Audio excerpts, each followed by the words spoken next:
everybody, and welcome to this live stream here on youtube.com/Johnny Chiodini. Have I put a massive delay on my mic again? No. You'd think I would have looked at this beforehand, but I didn't. No, we're all good. Hi! How are you, everybody? Happy Monday. And welcome back to another painting stream here on youtube.com/Johnny Chiodini. I am Johnny Chiodini, and I think I've fixed the overhead camera issue. Let's have a look. So I've changed back to my original webcam, and I've set the focus now. So I think you should be able to see. Let's show you a painted model. You should be able to see more detail now. Like that. That seems to be better, right? That's better than it was last week. This is Farrick Farblast, who is a dwarf with a cannon that fires an American football or a Blood Bowl ball. But yeah, it looks like we've got a better camera setup this week. I wonder if I can even just give it one of those. I'll give it one of those. Fuck it. There you go. Yeah, much better. Lovely. So, with that in mind, what are we going to paint? Hobgoblins is the short answer. You may remember last week I was painting some Chaos Dwarves. Specifically, these Chaos Dwarves. With their sort of nice blue armour. Sorry, I'm trying to... Now I've taken my glasses off, I'm like, is that focus okay? With their blue armour. They are teammates of these sporty little goblins. So, or as Will calls them, Bob Goblins, because hot bobs, that's very, very good. So I'm going to paint these up today. They're going to have the same colour scheme, but the thing is that these hobgoblins are wearing far less, in general, actually. So, hope you enjoy talking about butts, because we're going to. So I'm going to try and, as per usual, puzzle out where I'm going to put the colour on this model and work out sort of what bit is what bit, in other words. I hope all that made sense. I am going to cover my keyboard so I don't get paint on it, because it's a nice keyboard.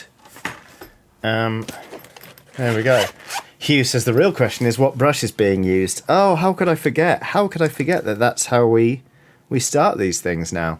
Well, actually, first we're going to start off with a super sticker from Manish Anand, who has dropped in a very interesting sticker.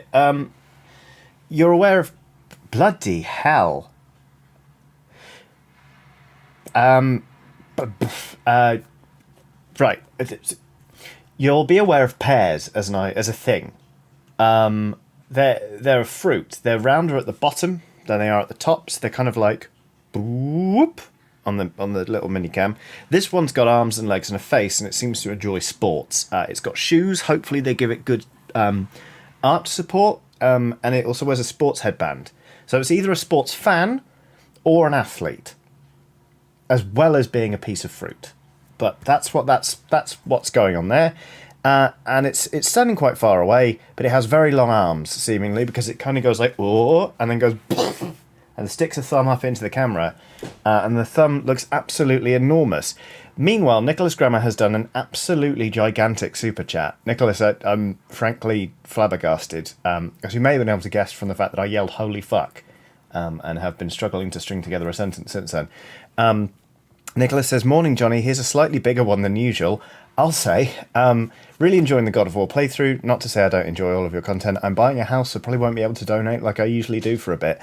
Nicholas, you have given me far too much money as it is, so that is phenomenally generous. I really, truly appreciate it. I don't quite know what to say, but yeah, that is astounding. So thank you very much. Good luck with buying the house. It is... incredibly stressful as a process, I discovered last year when I was buying a flat. But yeah, I hope it all goes smoothly and that you enjoy your new home.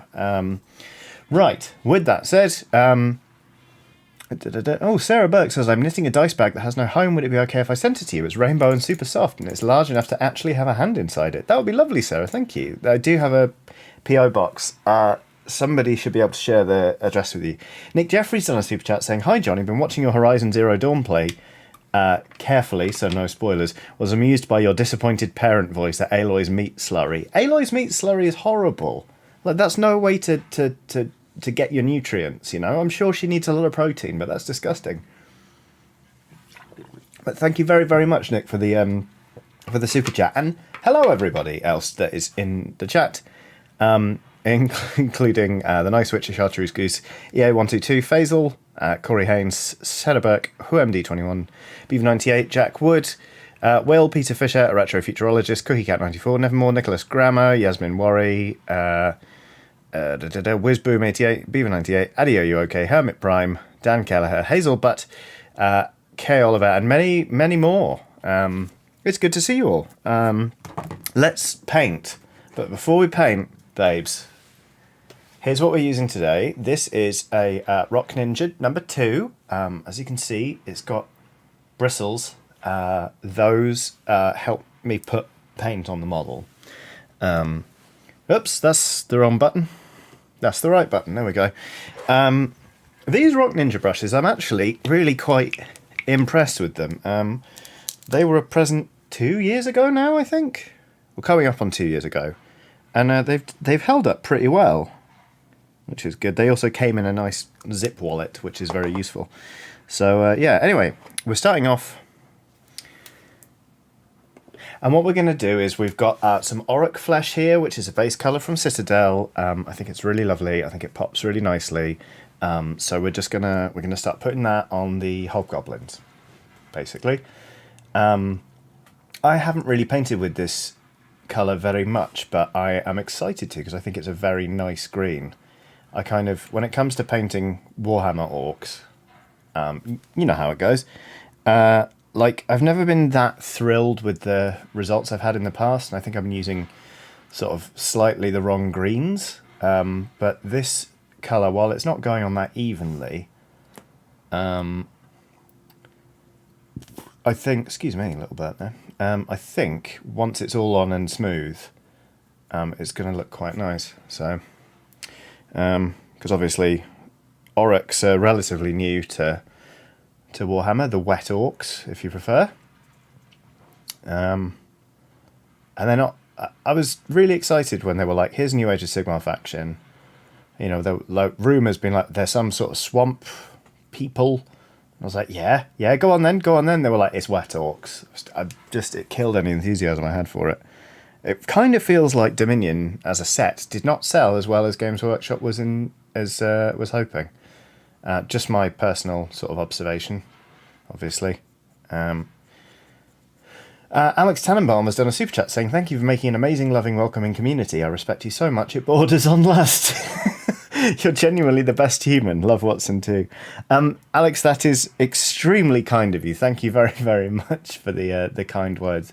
I'm glad that it only borders on lust and that it's not actually tipped over into full-scale fancying the pants off me, because there are more attractive people out there, frankly. But thank you very much for the super chat. Davy Jones. Whether it's the Davy Jones of the locker or not, I'm not entirely sure, but Davy Jones has done a super sticker. The super sticker is of a small and almost perfectly round lime child. Now, when I say lime child, I do not mean that it is a human child that is lime coloured. You'll remember that earlier on I was talking about a pear, and that pears don't ordinarily have free will, limbs, or a face. This, basically, it's the same principle. This lime appears to be alive, and it seems small enough that I think it is a child. It is marching, we'll say. Yeah, it's definitely marching. It's got a couple of purple pom-poms that's going like march, march, march, march, march, march, march, march. And it seems to be having an absolutely wonderful time. So yeah, that's what the lime child is doing. So obviously do try and bear that in mind in future, so I can reference the lime child again. But David Jones, thank you very much. That's very, very lovely. The Nice Witch says, can you remind me what a pear is again? Absolutely. The Nice Witch, a pear is a piece of fruit. Typically, it's actually inanimate. The sort of all singing, all dancing pear that YouTube enjoys showing people is actually atypical. It is not what a pear is normally like, because a pear is normally just sort of it's just a piece of fruit that sort of sits there and has a nice grainy flesh, which I enjoy eating. It also played a surprisingly big role in that film with Nicolas Cage and Meg Ryan. Was it City of Angels? Was it Nicolas Cage? I feel like it was Nicolas Cage. Where, anyway, he's an angel and he gives up being an angel in order to experience what it's like to be human and be in love with Meg Ryan. But then Meg Ryan snuffs it, and then he eats loads of pears because they had a chat about pears before. Either that... Okay, Keep Calm and Reload says, I love City of Angels. Neko the Kitty says, yes, it was, and yes, so many pears. Phew, okay, because for a second there, the more I described this film, the more implausible it felt, and the more I thought, is this actually a thing? Is this actually a film? Or am I just misremembering it? But yeah, City of Angels. That's a film, if you want to go watch that. Not now, obviously. Please do wait until the stream is over, otherwise I'll tank my stats, and I think I need this more than Nick Cage does. There, I said it. You know? There we go.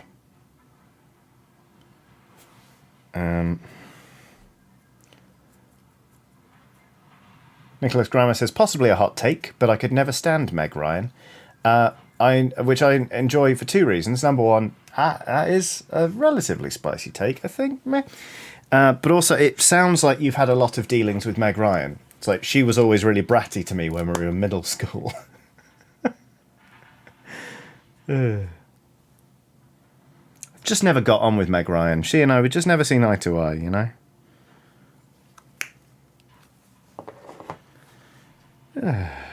Right. This colour is not going on well. It's possibly because I based in black, but it just doesn't look tremendous. I'm also trying to find the focal points. It feels like it's quite shallow. Focal point's actually up. It's like here, isn't it?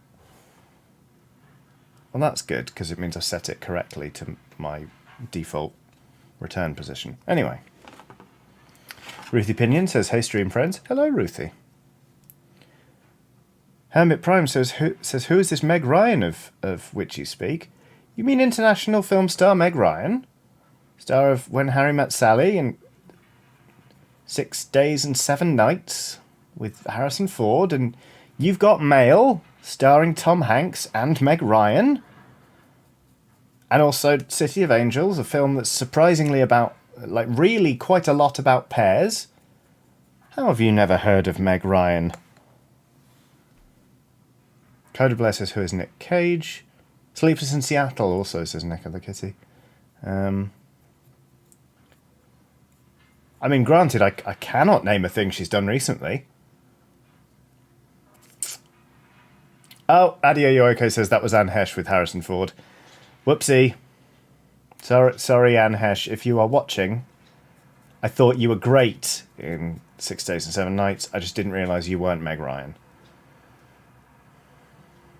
Titan Uranus is on Super Chat saying, oh, it says City of Angels was actually a remake of the much better Wim Wenders film Wings of Desire, brackets Der Himmel über Berlin, starring Peter Falk, who was Columbo. There you go. That is a good fact. Thank you very much, Titan Uranus. I hope you are well. Sorry if you can hear the crunching of sort of stone and just general machinery outside. As ever, there are some people who are licensed to operate heavy machines just outside trying to ruin my day. So hopefully they'll be done sometime before the heat death of the universe. Maybe. Corvus Albright has done a super chat saying, Johnny Dearest, inquisitive haiku for inquisitive haiku time. A question for you. This is an incredible haiku. A question for you. BMK, Cassandra Cage, Johnny Cage, Nick Cage.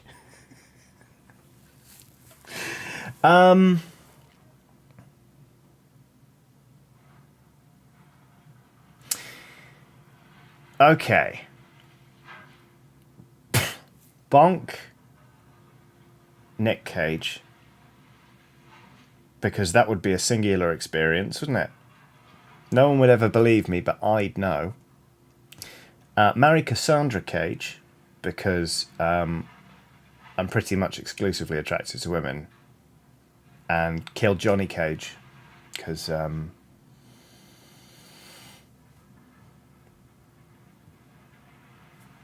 it's quite arrogant, really. Kill Johnny Cage because I'd rather have sex with Nick Cage. There you go. How many minutes are we into this stream? 17. Okay. Buckle up, everyone.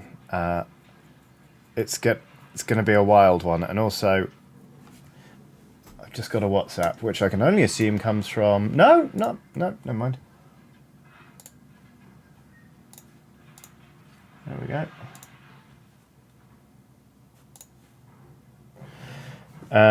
But yeah. Cheerful Spider says NC 17 minutes. If you'll permit me, I do actually need to respond to that WhatsApp. Which I'll be perfectly honest, I assumed was going to be from my wife saying, "Why are you talking about having sex with Nicolas Cage?" The answer, of course, is because someone paid me money to think about it. Bloody hell. Secret has done an absolutely whopping super chat as well. This is apparently the day of people just swinging for the fences. Thank you so much. Secret has done a super chat saying, "Hi Johnny, I want to send you a thanks for over the last 2 years. You've helped me tremendously in mental health between your personal content and your collaborative work and just your general being in social media. I'm sorry I can't do more, but you're fantastic." That is more than plenty, Secret. I really, truly appreciate it. That is humbling, not just in terms of your generosity, but also just the lovely words. I am sincerely very, very glad that my stuff on mental health has come in handy, and that, you know, like it can have a positive impact, even, you know, if it's not the super serious stuff, or, you know, it's just me sort of farting around or making jokes about having weapons grade anxiety, or you know, talking about butts online. I really, really do appreciate that, Secret, and I'm very, very glad. And yeah, thank you so much. And honestly, again, do not feel like you should or could be doing more. Like, that is already so much. Why is there a fruit fly in here? Fuck off. There we go. Lucanthia says Meg Ryan was in Inside Out in 2015. Recently she's been in Picture Paris, Ithaca, Fangirl, How I Met Your Dad, and Web Therapy. Well, Lucanthius, I've heard of Inside Out. So, was that really 2015? Good lord. Yikes.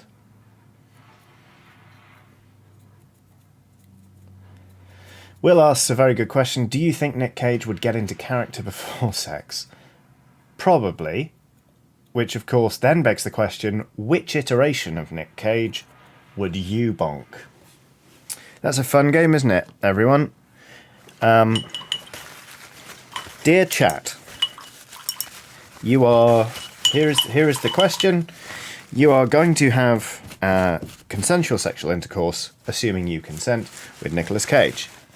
Which Nicolas Cage are you going to have sex with? Addy, are you okay? Straight in with Castor Pollux, definitely. Dying Uranus says John Travolta. Stephen Paul says National Treasure Nick Cage. I would say my shout would be Stanley Goodspeed from The Rock.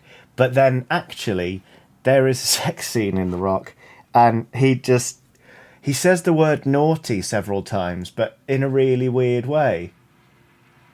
It's like, It's like, nutty, nutty. And I'd think that would put me off. Kay Oliver says, oh, dang, yeah, gone in 60 seconds. Very clever. The Nice Witch says, face off Nick Cage could eat a peach for hours.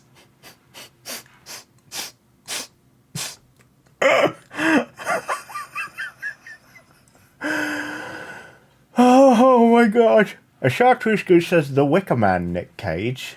I'm not sure about that. He'd kick you into a wall.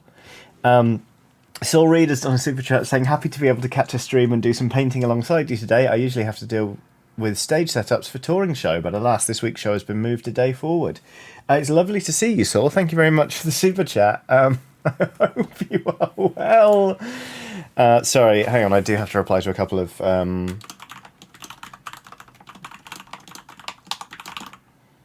a couple of WhatsApps.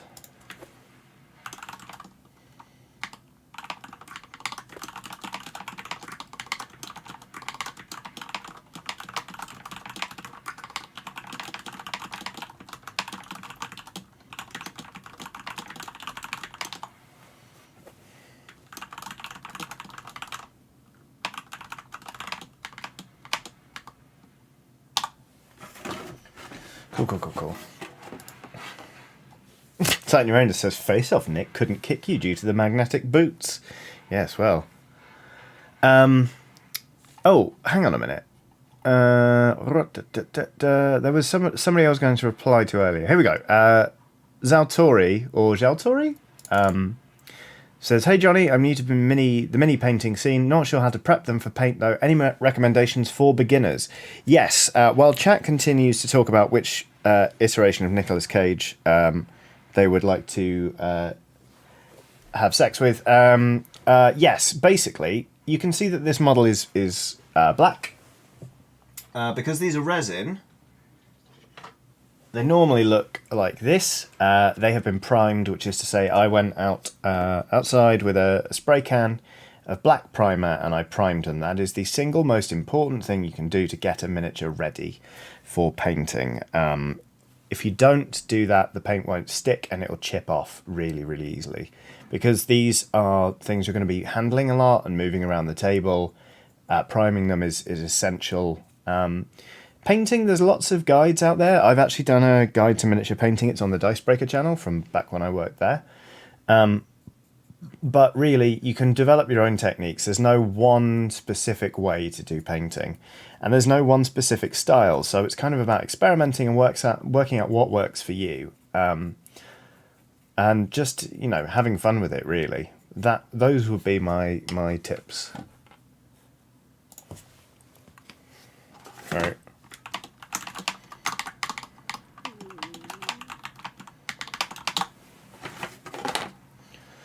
Emma Blass has done a super chat saying, I had to wait until I was not driving, but I assume it is much easier to get you to talk about pears than to hire Nick Cage for same. Yes. That is very, very true, Emma. My rates are, I can only assume, far more reasonable than those of Nicolas Cage.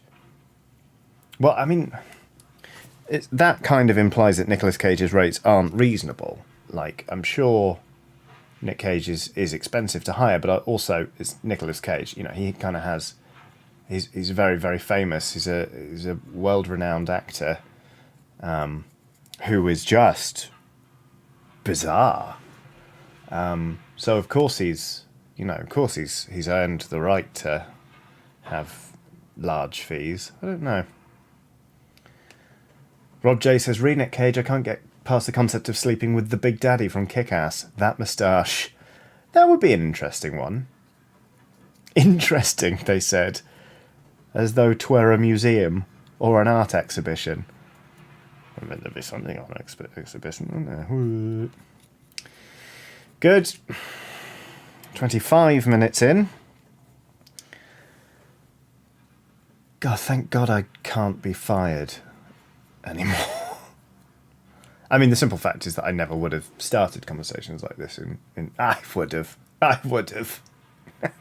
I absolutely would have. Who am I kidding? When I was actually working at a site before. This base colour. God, it's annoying. I wish I'd started with a different green that goes on more easily. But oh well.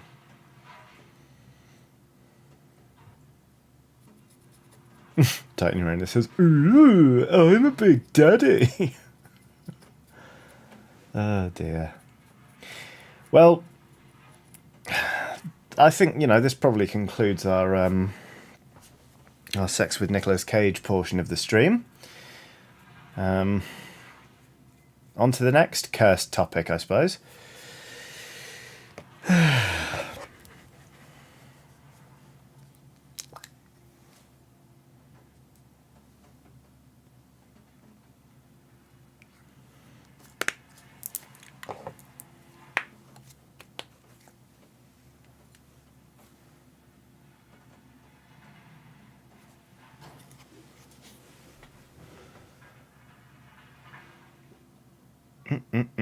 So how was everyone's weekend?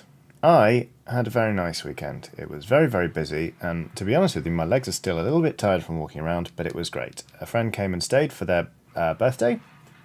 So on Friday night, we just chilled out and we ate some takeaway, and we watched several episodes of Run BTS because they are very much into BTS. And Saturday we had tacos, and we went to a cute shop that's down the road, and then we went to my friend's brewery and had a couple of drinks, and then yesterday we went to Chinatown and we had lunch, and then we bought the necessary to make kimchi, and then we made an absolutely enormous thing of kimchi, like an obscene quantity of kimchi.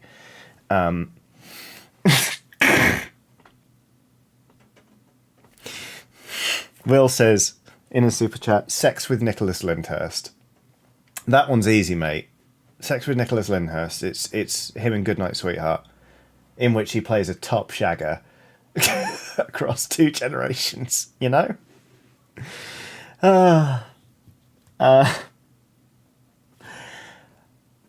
wow, my head hurts. Yeah, Nicholas Lyndhurst, hands down, Goodnight Sweetheart era Nicholas Lyndhurst. Rodders would be just bloody useless, And also, I fucking hate Only Fools and Horses. I fucking hate that show. I think it's shit, and it always has been. So there. Come at me, BritBox. You fucking arseholes. Oh dear. K. Bray Warrener has got my back. Says, yes, it is 100% Goodnight Sweetheart Lyndhurst. Nice, which says, oh my god, I forgot about Goodnight Sweetheart. I did a rewatch of Goodnight Sweetheart with my old housemate. We were having dinner, and he was like, lol, this feels like a proper wartime rationing meal that we were eating, because we didn't have much food in. And I was like, haha, we should watch Goodnight Sweetheart. And he was like, oh my god, let's. So then we just did that. We got a few bottles of stout in, because that felt wartimey. And we were like, ha. And we've watched the first season of Goodnight Sweetheart, and then we were like, should we keep going? And we got all the way through the first 4 seasons. There are 5 of them. 5 seasons. Bearing in mind this is a British programme, though, so fewer episodes. What's really weird is the Night Switch says box set of Goodnight Sweetheart, laughing my ass off. What's wrong with that? What's wrong? I think I've still got it somewhere. I might dig it out during the break. What's really, really funny is that, obviously, at the start, Nicholas Lyndhurst's wife, Phoebe? Or is Phoebe the one back in time? I can't remember. Anyway, the two women. When it starts off, the wartime lady is played by Devla Kerwin, who did all of the sexy sounding "This isn't just food, this is M&S food" adverts, and this is very attractive. And the person was who's playing his wife in the modern age. James Franklin. It's Phoebe and Yvonne. So Phoebe is the one in the war in wartime Britain, and Yvonne is the one in the present day, or the 90s. Yvonne she played the concerned and sort of slightly irritating wife role so well that you're really rooted for Phoebe, because she was just really attractive but also really nice. It's like, wow, okay. And then both of those actors left and were replaced. So one season it's just different Phoebe and Yvonne. And you know what? Your allegiance changes like that, because Yvonne is suddenly like much more sympathetic and is really nice, and Phoebe's just fucking irritating. It's really weird. Will says, real talk, you man in Goodnight Sweetheart is proper problematic. Absolutely, yeah. Semantic Poetry says, am I misremembering Goodnight Sweetheart as a time travel show? And Coda Blair says, I have no clue what we're talking about. So, basically, Goodnight Sweetheart was a sitcom in the 90s in which a man, played by Nicholas Lyndhurst, walks down a street and ended up on the same street in wartime Britain. There was a time portal through which seemingly only he could travel.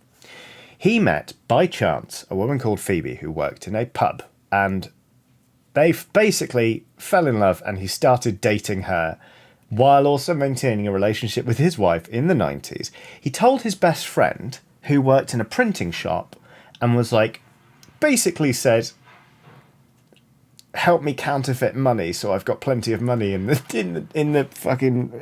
40s. And he pretended to be an agent working for secret intelligence because he knew lots about the war. And he was like, Phoebe, there's going to be an air raid tonight. They're using a new kind of bomb. And basically, he started cheating on his wife in a different time period. And it was meant to be like a riotous comedy. He knocks up Phoebe, I think. They have a child. Jack Wood says this is alarmingly close to Hello from the Magic Tavern.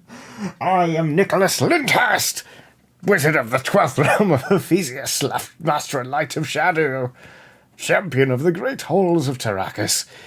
Yeah, he was a shitbag, basically, Nicholas Lyndhurst. But because he's Nicholas Lyndhurst, you're supposed to like him. There's one episode where, because there's a piano in the pub, and he plays Beatles songs, and everyone's like, oh my god, you're such an amazing musician. And then there's one episode when, I know I've missed a super chat, I will get to it, but clearly I'm not getting off this topic in a little moment. Hugh says, has the option to save thousands of lives, decides to become a father, decides to have an affair instead. So there's one episode where he meets what was his name? The musician. He's like, when I'm cleaning windows. That really annoying guy. It's just like, I like pianos because they have no bones. He meets that musician, and that musician hears him play When I'm 64 by the Beatles, and he's like, I've heard it once. George Formby, thank you, K-Bray Warner, and Rob J, and Titan Uranus, and other people who are going to say George Formby. He's like, I've heard the song now. I'm going to start doing it in the song halls. But people don't want a bottle of wine. When you say we'll open a bottle of wine, they prefer a bottle of stout. And he's like, oh no, one of my favourite Beatles songs is going to become a George Formby song because I can't control myself.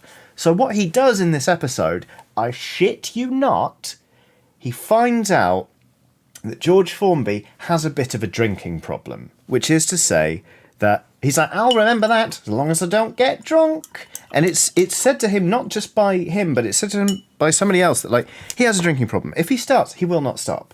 And if he doesn't stop, he won't remember, and he won't remember the song. So Nicholas Lyndhurst is like, now that I have made this issue for myself and put one of the Beatles songs in jeopardy, who gives a fuck?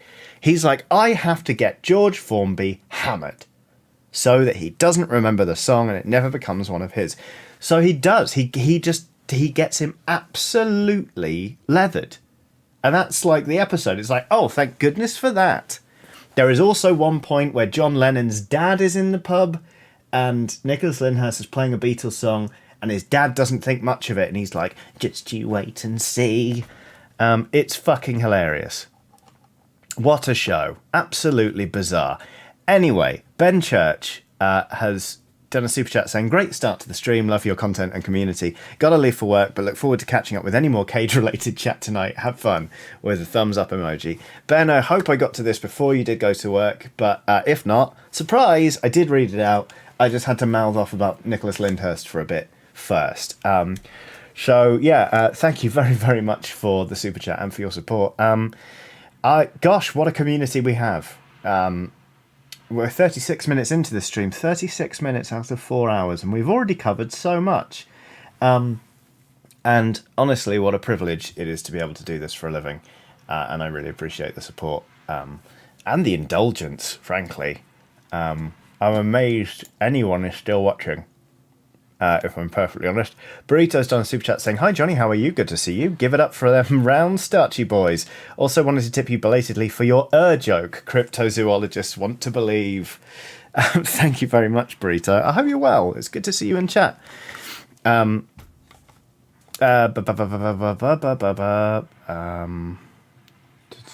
Formby. There's another super chat. Semantic Poetry has done a super chat saying, I really needed this stream after a week of COVID, heart issues and academic anxieties. Thank you, Johnny and LSPs. Semantic Poetry, that sounds like the worst triple threat. Yeah, that's pretty dreadful. I sincerely hope that you're getting over the COVID. It's not fun. And yeah, do, if you can, take it as easy as possible as you get back to normal. And I'm sorry to hear also about the academic anxieties. I still have stress dreams about school and university, and I left both of those behind a long time ago now. So yeah, fingers crossed everything evens out soon, including the heart issues. So yeah, thank you again for the super chat. I'm very glad to be streaming at a time when you need it, and I hope you have a bloody good time watching this. And for your sake, I hope you liked or didn't like Goodnight Sweetheart, because otherwise that conversation would have just been Des, aka Dreadpool91, says, do you have a P.O. box? I'd love to send you some dice. That is when I can stop my resin from curing all bubbly. Yes, let me dig out the address for the P.O. box.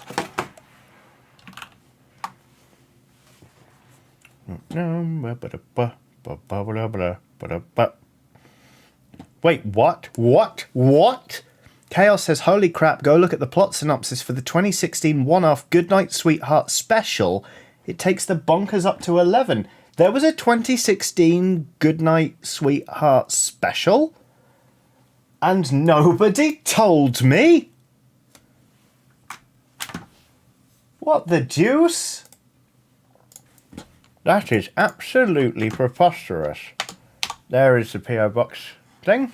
For some reason, it has removed the space between 78673 and the word London, and then the word London and the postcode. Sorry about that. The Pool is Abstract is on Super Chat saying, happy Monday, Johnny. I'm still in a state of shock after last Friday when I got to GM the first episode of a new actual play podcast I'm running and getting paid for as part of my day job. Wild. That is great news. Congratulations. Do feel free to drop the name, and I will... you don't have to do it as a super chat, obviously, just say in chat, and I will send people your way, because if there's one thing I know about D&D actual plays is that, granted, there are a lot of them, but also people like them, and they are hungry to consume more of them. So, you may as well big yourself up while we're at it. What a delightful thing.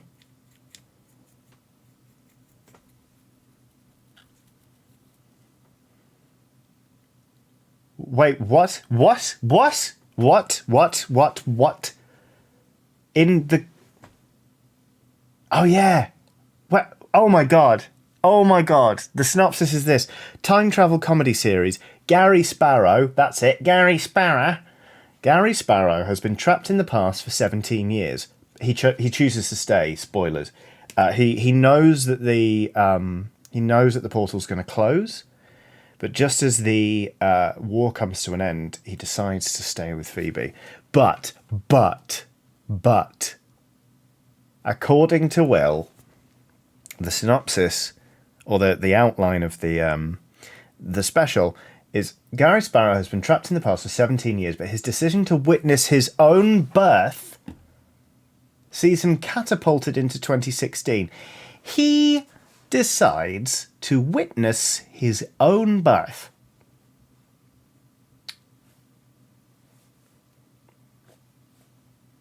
So that's a thing that they made. That's a thing they made on television in 2016. I'm not surprised, because 2016 was a fucking awful year. Dreadful. The only good thing to come out of 2016 was Watson. It's when she was born. Of course, that's when they made the good... Awful. Septimus 1026 has done a very generous super chat. Thank you very much. Saying, the rewatch tonight after work will be amazing if this is the first 40-ish minutes. Thanks, Skellies and Johnny, for conversations that lead to such wonderful moments. You're welcome and sorry, Septimus. Thank you very much for the super chat. That was very, very kind. As I've already said, I'm extremely privileged to be able to do this for a living, and just look what I do with it. Just look how I abuse this fucking platform. But thank you very much for sticking around. Because wow. How does Nicholas Lyndhurst, sorry, Gary Sparrow, how does Gary Sparrow witness his own birth? Because, like, I've never been on a maternity ward, but you have to assume that security is tight enough that you can't just wander in and watch a baby, even if that baby is you, be pushed out of a womb.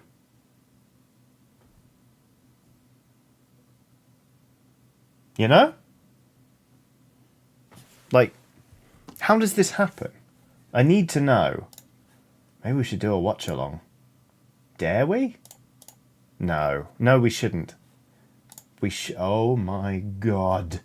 Oh my god. Sorry. Oh my god, that's happening. I've just been informed that the Prince Charles Cinema in London is going to show The Rock.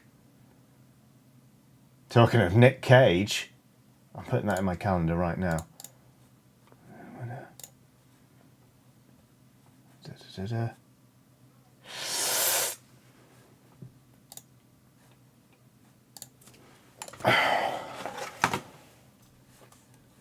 One sec.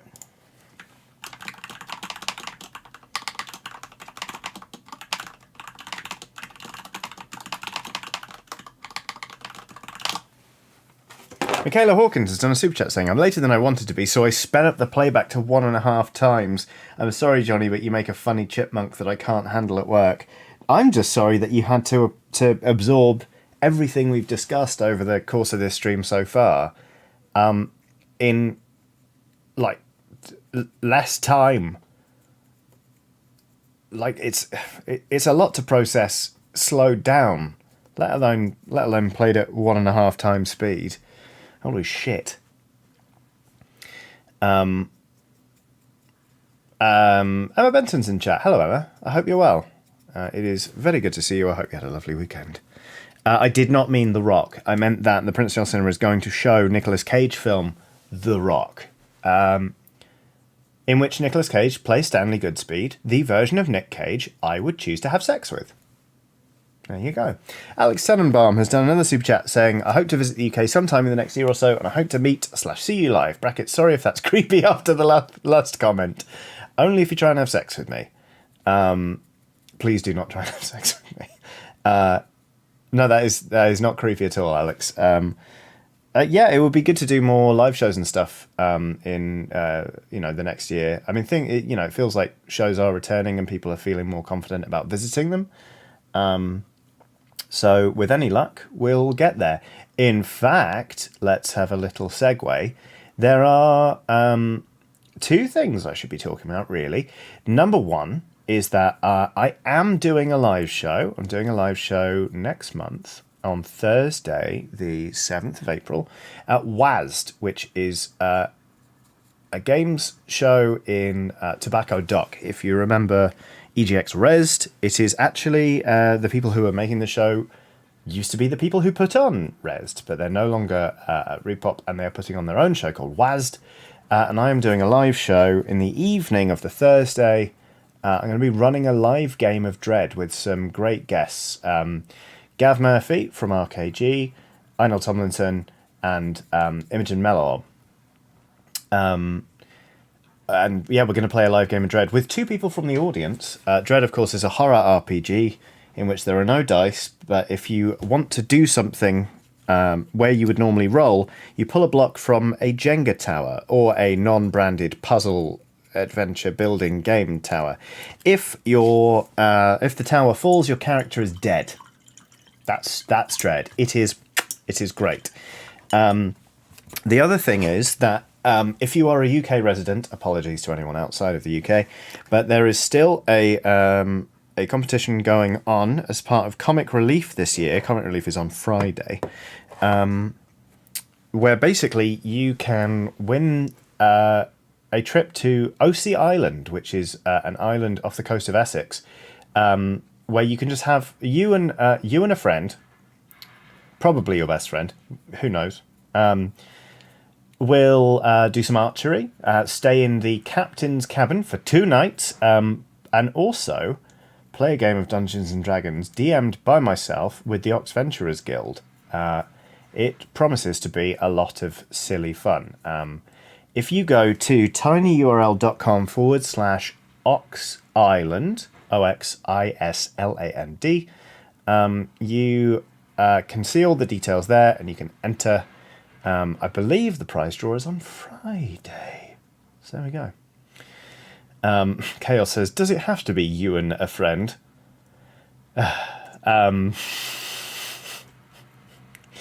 Okay.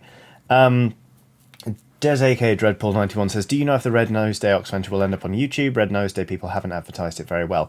I'm not entirely sure. There will be a videographer there, but I think it might just be for a highlights thing, rather than being like, we're going to film this and make it part of Oxventure canon. Because obviously, you know, the people who are playing with us, like, they may not want the game to be broadcast on YouTube or whatever, so it may just be, you know, an extra super hyper exclusive Oxventure that only the people who were there get to experience, but we'll see.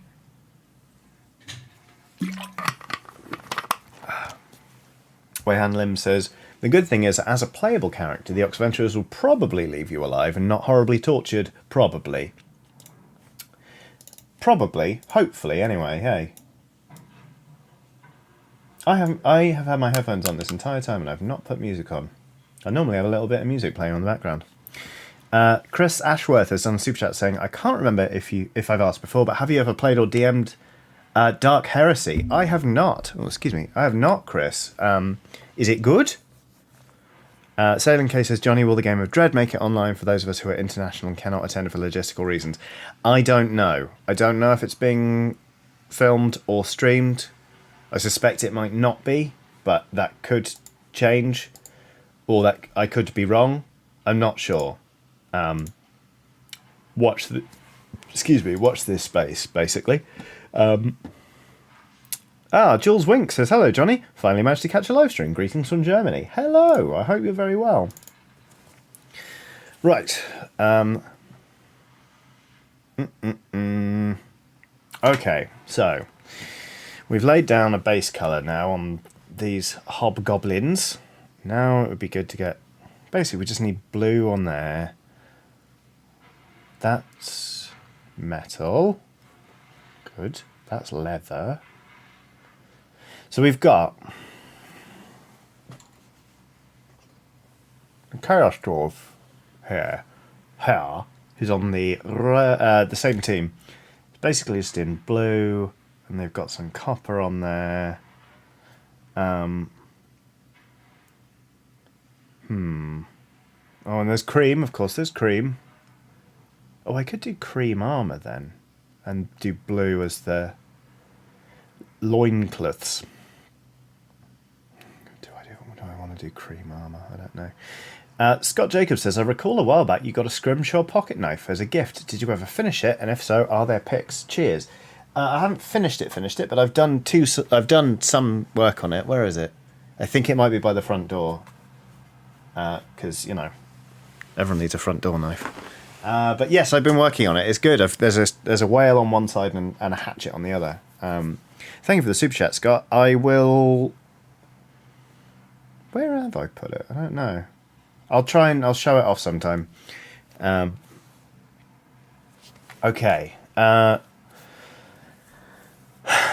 Do I want to do... No, because cream is really... As much as I love... you all know I love painting with pale sand. It's very much a minor colour on these minis, so I think I'll leave that.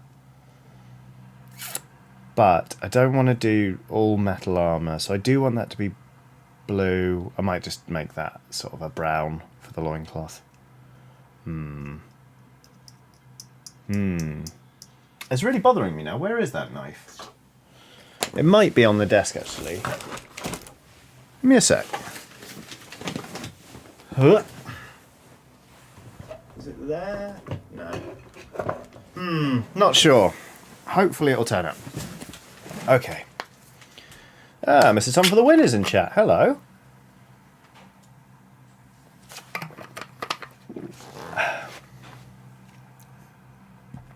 Sam Street says, by the way, thanks to everyone for advice last week. TTRPG player being asked to play less ended up resolving itself very nicely. Good. I hope they get over the relationship very soon. Sorry, that was a mean joke. Right, so here we go. So that's what we want to work up to. These are our base colours. Okay. The Nice Witch says, extremely Duran Duran voice. Their name is Johnny and they love to paint pale sand.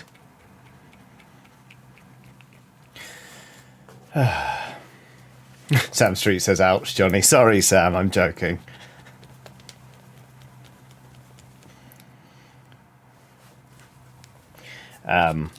Solely because, I got into it last week about a friend being sort of ordered out of a TTRPG and then just feeling weird about it. But Kay Oliver says, Johnny, have you seen how cheap a killer boss on a great gnash tooth is on eBay? I have not.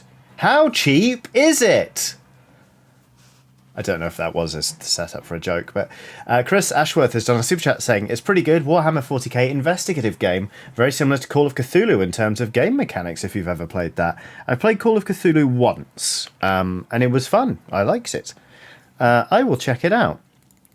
Oh my god, this is perfect. CookieCat94 has done a super chat saying, John Travolta and Nicolas Cage walk into a bar. Barman says, why the wrong face? Bless you, CookieCat94. That was amazing.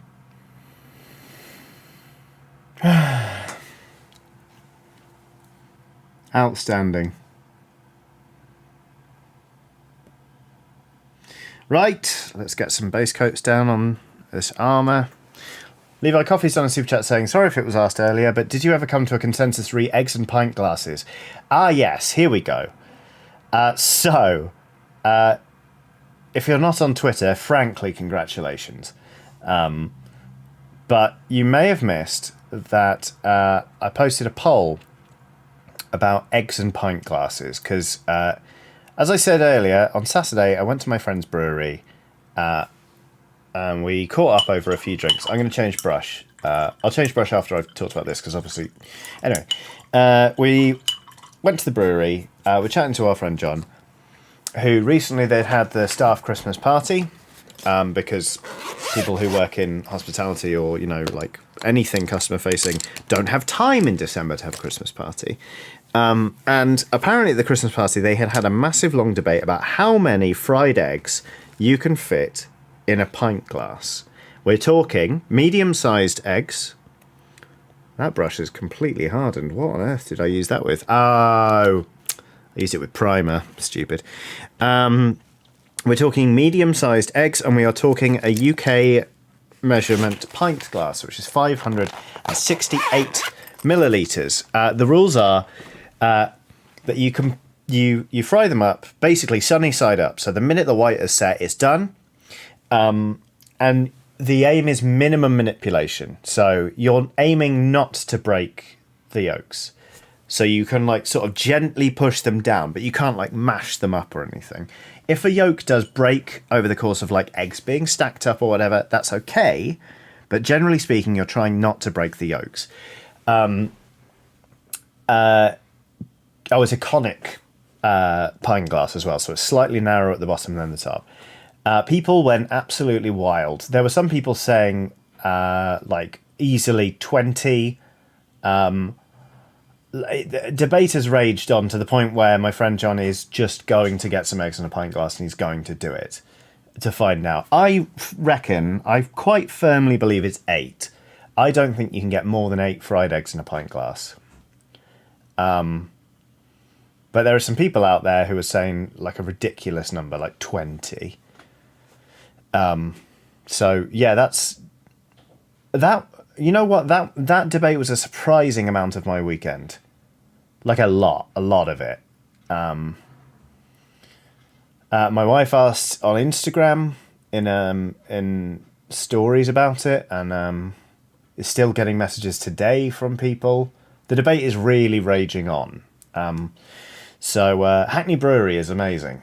That's what I'm saying.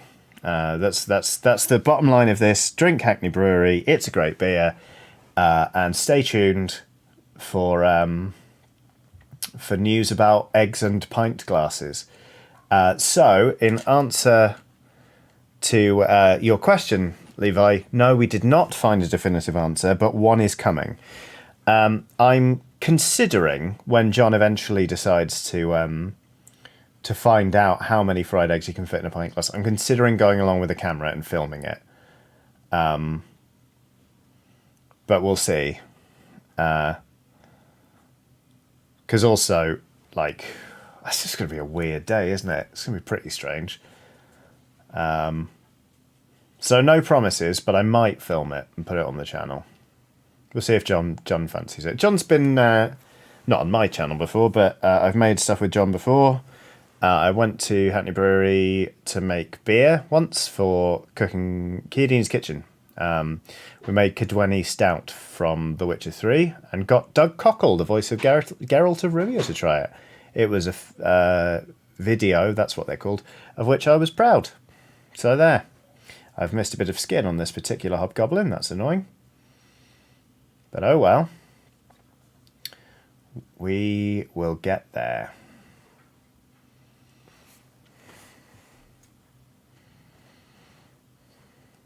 Keep Calm and Reload says, strange, don't you mean excellent?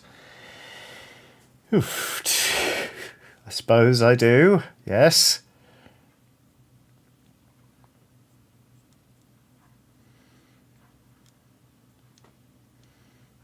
Okay, that's that. And then we sort of need some leather there. Oh, I'm not sure what to do about this, the loincloth and the hood on these ones. I'm going to paint in the other details first, and then we'll see.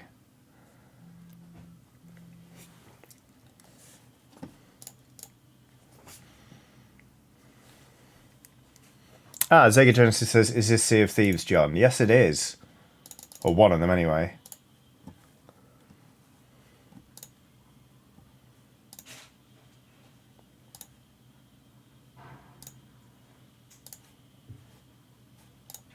Actually, just got a WhatsApp from a friend saying, "What wrong face? What a joke! Incredible."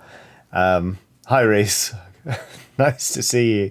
And yes, glad you're watching. Everyone, I will be right back. Nothing to worry about. I'll just be right back. I don't need to explain myself to you. I probably do, but I'm not going to. So, be right back.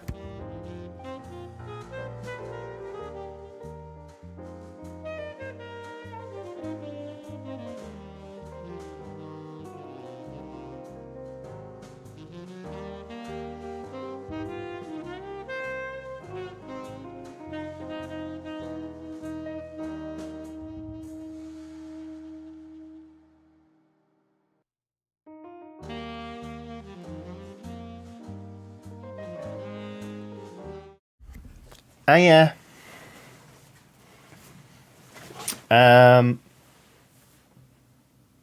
Scrimshaw knife. No, just...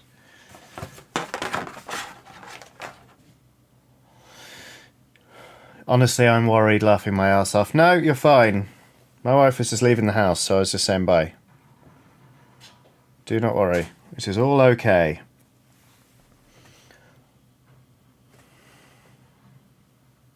Everything is good.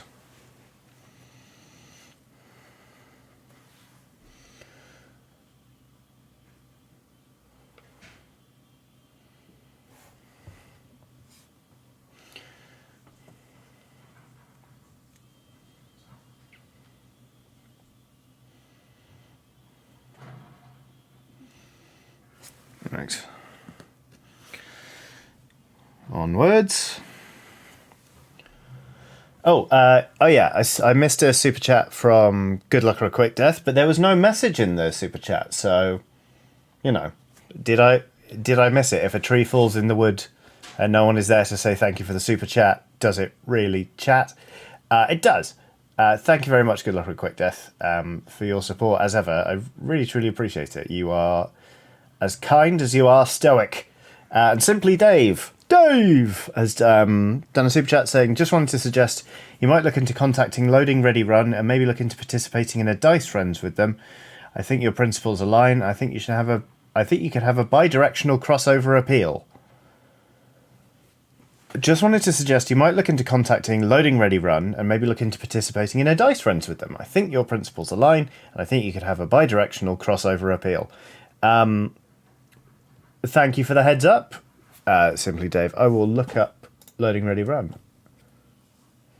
I'm just going to actually Google them now. I think I know who this lot is.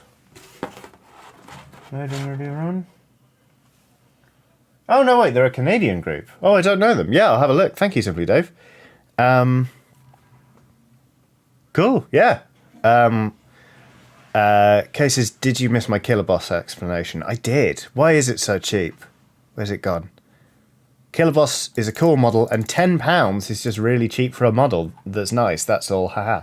I didn't realise it was that cheap. Beard Burrito. Hello, Beard Burrito. Says Loading Ready Runner fantastic. All right. On it. Hey, Beard Burrito. My phone informed me that it's 4 years, pretty much to the day, since that preposterous trip for Jurassic World Evolution, when we coerced you into going on the Jurassic Park ride at Universal. Isn't that strange? Time flies. Absolutely terrifying.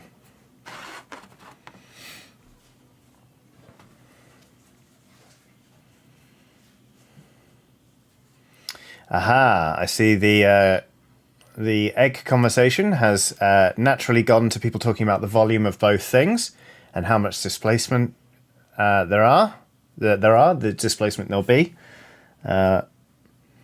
This is my favourite bit, when people are like, if you just cracked eggs into a pint glass, you couldn't get more than 12 in.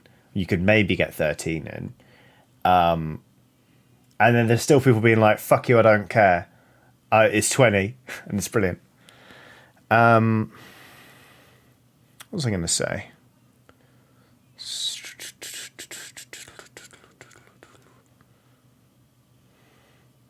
At 2003 WRX says that break was quicker than an egg timer. It was not a break, don't worry. There will be a break soon enough.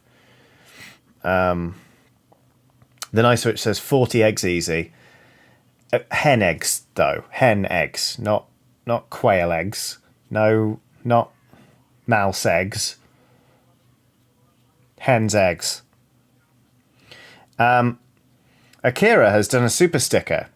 Right, so I feel like we've established a baseline of fruit and fruit being alive fairly well so far on this stream. You know, like as I say, like we were talking about pears earlier. Well, the pear has returned. I don't want to alarm anyone, but the pear is back. The pear has acquired a pair of sunglasses, and the pear is kind of, its face is with its back to me, kind of turns around and goes, what? And pulls the glasses down, and sort of waves with the other hand. It says, hey, you, as if the pear is making a very cool entrance into a conversation. Thank you very much, Akira. That's a lovely super sticker. Corvus Albright has done a super chat saying, bonk, marry, kill, the egg, the pint glass, and the displaced water. I mean, I feel like... I'm going to say marry the water, just to make sure I always have water with me. Because if this is like a trick question where you're like, ha ha ha, you chose to bonk some displaced water, now dehydration will be your undoing, like that. Kill an egg, fuck a pint glass? I don't want to answer this. I just did, but I don't want to. I don't want to have either. Gosh. Bonk, Marry, Kill is a weird game anyway. But especially when you talk about inanimate objects. Oh my god. Talman has done a super chat saying, I'm shelling out because I just joined and everyone is yoking about eggs and I'm over it. Very good. Over it was particularly strong, actually. Chris Ashworth has done a super chat saying, Pair 2, Return of the Pair. Pair 3, The Pairing. Pair 4, A Good Day to Pair Hard? No, I don't know. Nick and Jay has done a super chat saying, I love your streams and vids, Johnny, but I have to admit that every time I hear your first name, System of a Down's Johnny starts in my head. Gosh, that must be a lot. I don't think I know that one. I've listened to System of a Down a fair amount, but I can't think what that song is. Weird. Black Shield Forge has done a super chat saying, Hey Johnny, I returned from the altar of Vulcan to catch a stream. Hope all is well. Have you ever noticed how Black Shield Forge is always coming from somewhere badass? It's like, I return from the heat of the forge. I return from the altar of Vulcan. You know, like, the rest of us are like, I return from eating too many biscuits. Or I return from having an hour-long shower in a state of existential dread. I wish I could go to more cool places so I could have just come from those places. There's something in the hand of this orc, and I cannot for the life of me work out what it's supposed to be. It almost looks like a shoe, but then it isn't. I don't know what it is. Talman says, I returned from Round Table Hold. Very good. Buddy Wronglegs, wait. Buddy Wronglegs says, a medium egg is apparently about 43 millilitres. A pint is 473 millilitres. Hark! Foul play! We're talking about a British pint glass. 568 millilitres. So, up your count, please.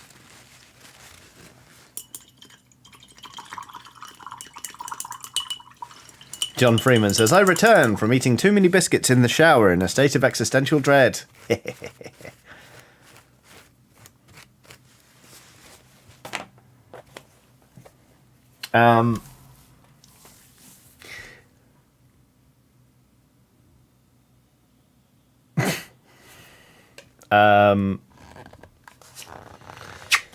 Yep.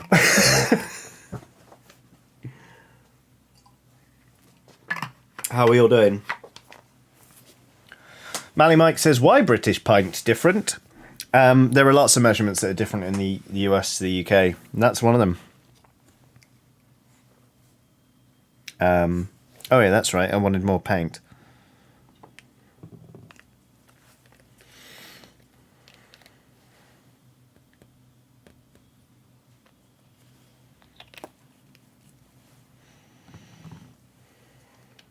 Sarah Burke says, I like the sound of a British pint. Yeah, they're pretty great. It's caught me out more than once where people are like, do you want a pint? And I'm like, yeah, I want a pint in the States. And then they give you a schooner and you're like, that is not a pint. What's really fun is when you get cans of beer, like you get 440ml ones or 500ml ones. You can get pint cans, which are 568ml, and they don't. It's not that much more fluid. It's like 68 more millilitres than a normal can. But it feels huge. Like it's proper like, oh, you feel like a toddler with a juice box. It's like, oh. They're great. Good fun. Nice Rich says, God, I'd love a pint. Wouldn't we all? I do have beer in the fridge. I was thinking about opening a beer for the second half of the stream. It's too early to take a break now. We'll have a break at past. We'll have a break in 19 minutes. And I shall go get a beer. Pints are just great. I like them. Corvus Albright says, pint of Jaeger bomb? No, Corvus Albright. No. I've talked about it just last week about the people from the metal socket at the University of East Anglia that would just turn up to a house party and just pour themselves a pint of Jaeger bomb. And like, just no. Just... It's not a sipping drink, mate. Horrible. I would rather drink a pint of eggs. Is that true? No.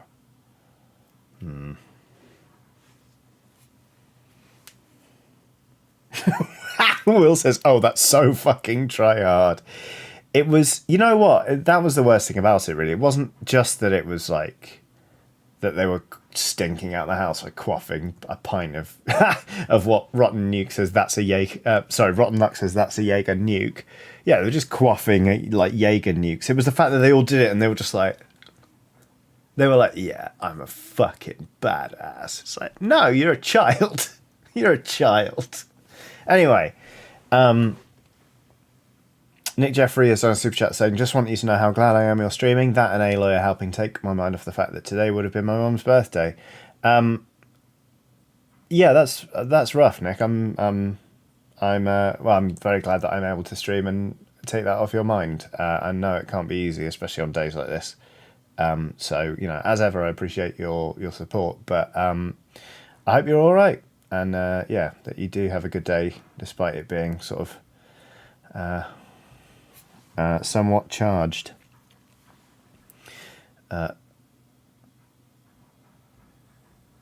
Will says, last time I was at a party for the UEA, I ended up in an argument about whether I could throw an empty beer can over a house.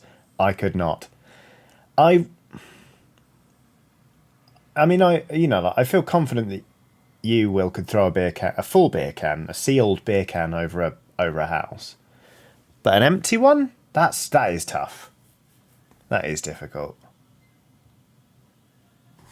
I remember one time I was at a wedding and people started doing the limbo, and I was like, I can do that. I was like, I just have to believe hard enough that I can do that limbo. I could not. I absolutely could not.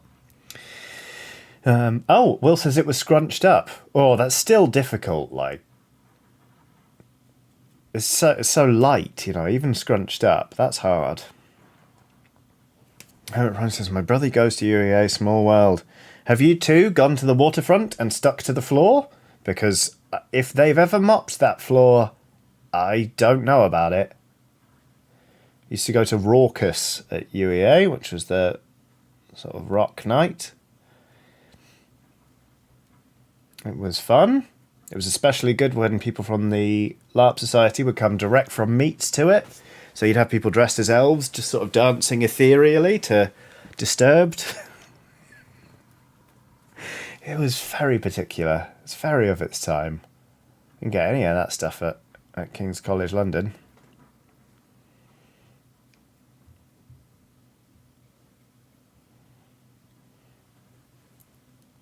Harvey Dammit says, mopped with glue. I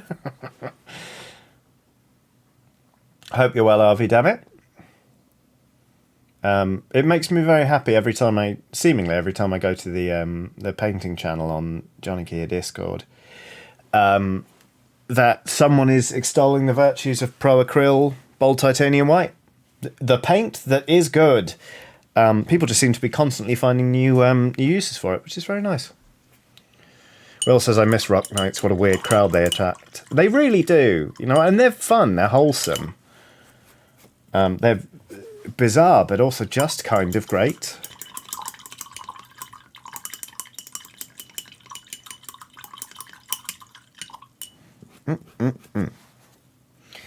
Alrighty. Oops.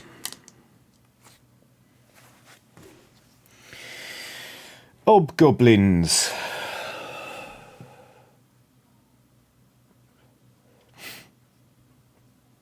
Unlike the skin tone, this shade is going on lovely. Boo-dee-doo.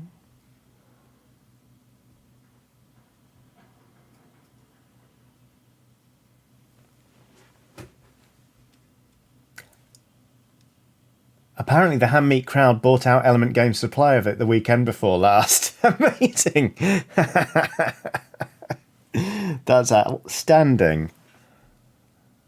Oh, damn it! It's a bloody revolution you're causing here. Good old ham meat crowd. So anyway, what video games are you looking forward to, everyone?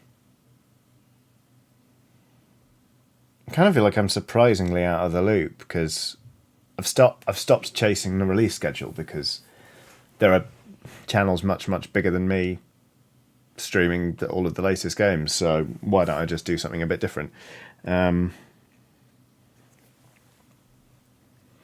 and the Forgotten Land. That is going to be good. Sega Genesis says Ghostwire Tokyo. I'm excited about that game. It's it's a little bit different to the stuff I normally enjoy, but I watched the kind of latest sort of preview video and was like, oh, this looks good. So Emma Venton says, at this point, the next God of War, but I'll just keep playing Horizon Forbidden West until then, lol. Emma, I have no doubt that is true. I hope you're enjoying it. It seems like you are, from what I've gathered, so more power to you, frankly. Pokemon Scarlet and Violet, says Addy. Simply Days have waiting on the stream deck and playing all the old stuff I have, but not touched. Win Buckley says, these streams are so good for my focus. Thank you, Johnny. I'm looking forward to playing Horizon eventually. You're very welcome. Thank you for the super chat. I'm very glad that these streams help you focus. You must genuinely have the attention span of some sort of saint, because when we're out here talking about which version of Nicolas Cage we jump in bed with, that to me doesn't feel conducive to like a strong and focused work session. But yeah, here we are. I'm very glad to be able to help you focus. Long may it continue.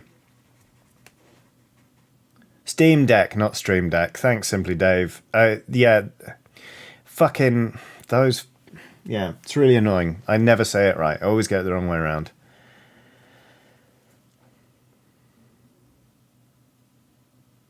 Zaltori says, this month, Tiny Tina's, in general, the KOTOR remake. Oh yeah, I forgot there's a whole Tiny Tina sort of standalone game coming out. Have they got Ashley Birch back for it? Or is she officially too big and significant for Borderlands these days? The Nice Switch says it's hard because there's a real thing called a Stream Deck as well, though. Yeah, there's one right here, just out of shot. Ashley Birch is back. Oh, that's good. That's very nice. I like her a lot. She's very cool. I met her once. I interviewed her live on stage at E3 for GameSpot over the Tiny Tina DLC for Borderlands 2, actually. I had my dice bag with me and I splayed a bunch of dice out on the table in front of us as set dressing.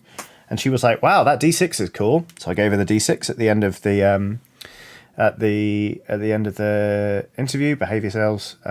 And she said, thanks. And I said, that's okay. And then she went off and continued to live her life. And so did I. I don't know how I made that last bit sound like an acrimonious breakup. But I managed it. So there we go. Anyway, yes, was very excited to meet Ashley Birch, and because I was a really big fan of Hey Ash, What You Playing way back when. But yeah, it's very cool.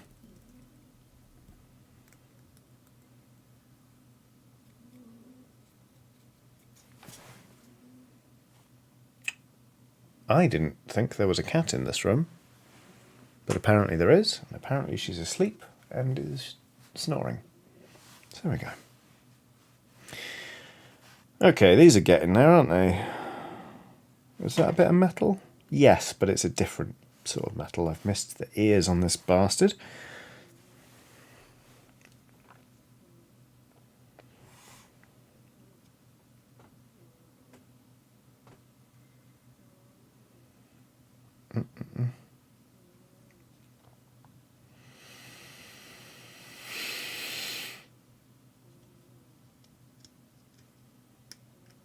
I'm glad some other people enjoyed Hey Ash, what you playing? It's just very funny.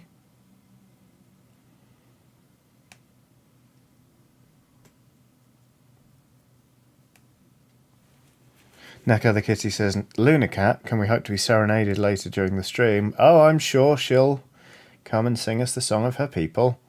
She was awful all weekend, actually. Really just screaming in my face a lot. It was trying. I love her, but fucking hell, it was a lot.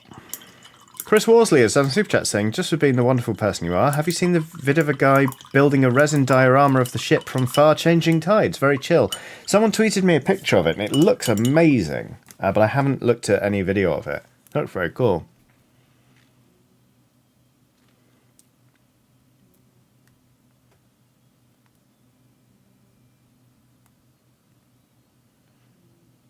The nice witch says, my cat's just come in screaming as though she thought you were referring to her.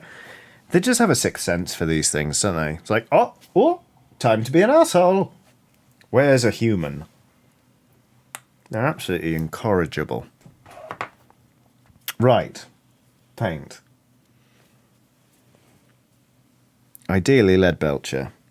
That's Iron Warriors. Fuck it. Iron Warriors it is. K. Oliver says, my cat likes to keep his best screaming for 3 a.m. Isn't that a delight?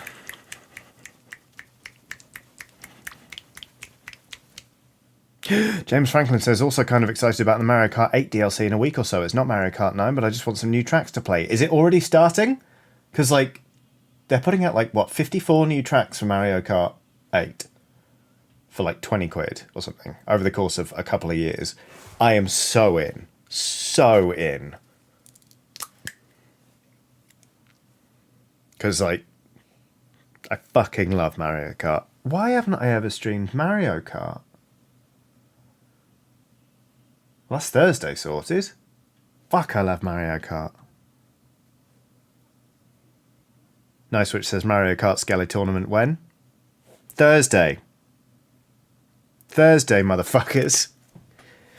It's happening. I don't know if Saul Reed's still watching, but, like, I consider myself to be pretty decent at Mario Kart. When we used to play against each other at Eurogamer, I just generally would quite comfortably beat the rest of the video team. And there was one time we did Hungover Mario Kart at EGX, and afterwards, Saul had mentioned, like, I'm going to challenge you. After the stream, I was like, get your ass up here. Got fucking chewed up and spit out. Like, I know Saul is no longer a baker, but, like, fucking hell. He needed me, let me prove for a bit, and then just fucking cooked me to a fucking crisp. Shit, Saul says it's on. Okay, well, I'm not going to win at all on Thursday. Like, it was just like the difference was so stark. Like, before I was like, heh, comfortably winning. And then it was just like, I am being chewed up. Just incredible. Blue Deck said, you also said a bad word to Ian Higton. Did I do it live? Because the first time we did Hungover Mario Kart, I called Ian a C-bomb. Tony Renner says, so if you're planning a Mario Kart tournament, does that entail planning a bender the day before? I mean, not necessarily, but not necessarily not. Did I call him a... I definitely... Will says, oh yeah, it wasn't live, yeah.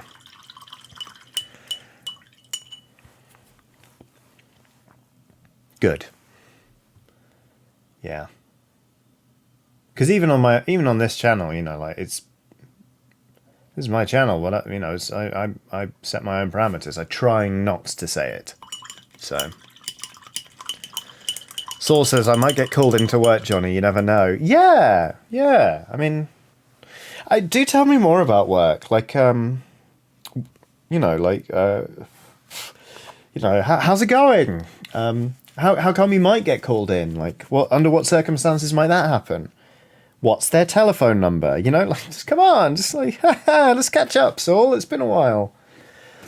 The Night Switch says, but it's such a fun word to say. I know, isn't it?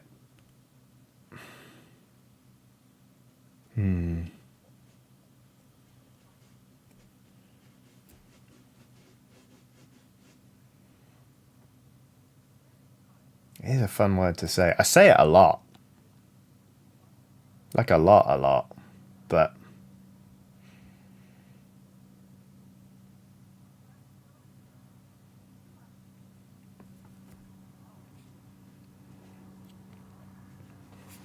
Balanganash BV says, "Hey Johnny, love your work and energy. Sadly cannot stay. Have to sleep." And then there's, what is that? Is that a sloth emote? It's sort of a waving person, I think. That is fair. Everyone has to sleep sometime. And the good news is, these things are always available on VOD, on catch up. But thank you very much for sticking something in the chat anyway, and just for being here, even though you need to sleep. So sleep well. I hope you wake up feeling very well rested. And thank you for your support. It is very much appreciated. Tai P says, what word? Bisque? No. It is a different word, which I'm going to say. So if there are any children present, or if you're in an office, heaven forfend, or if, it may offend people, might want to mute the stream sort of now. Because obviously we're talking about the word cunt. There you go. There it is.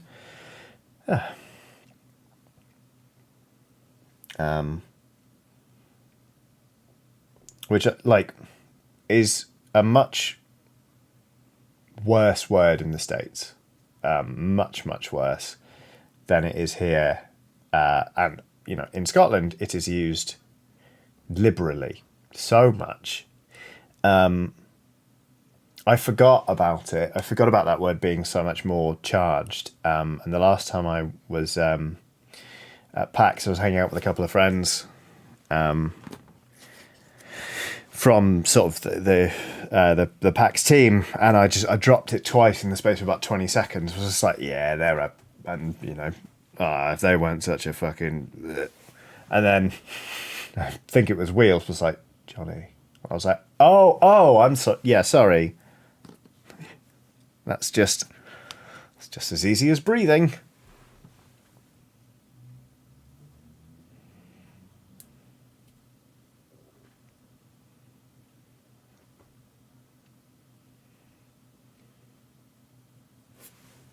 Anyway, Mario Kart, can't wait.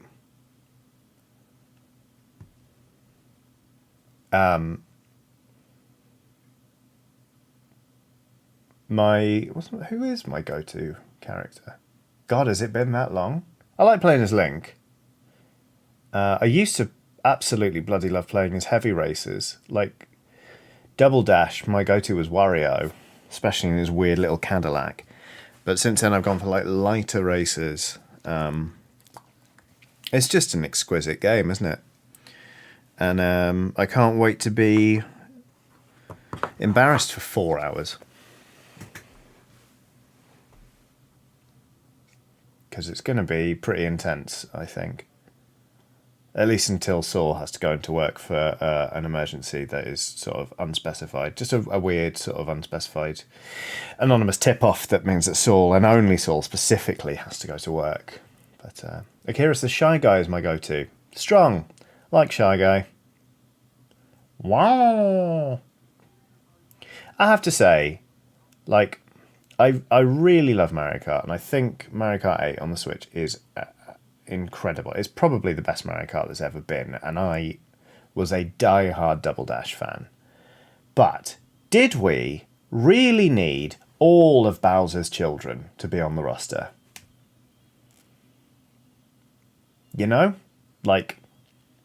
That's a lot of children. And one of them's called Ludwig, and it's got Beethoven's hair. It's pretty funny. It's like, that's a too deep a cut for children. There are so many other characters, I'm not saying they have to go full Smash Brothers and have an endless roster, but there are so many characters from just Mario's universe that should have been in there. Like, Titan Urona says, what, would you have some kids and not others? Yes! Bowser clearly would have favourite children. You know?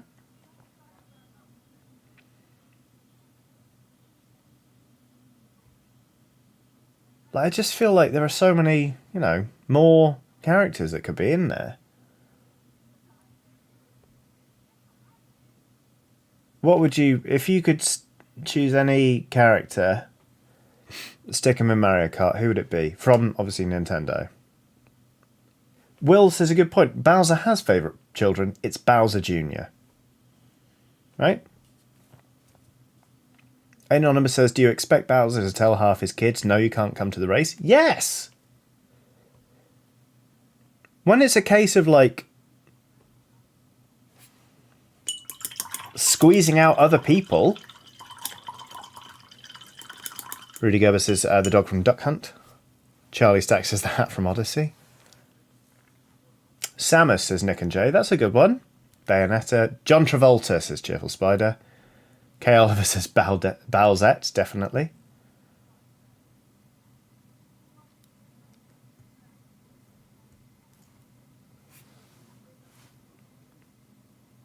Adio UK says, Marth. Any of them?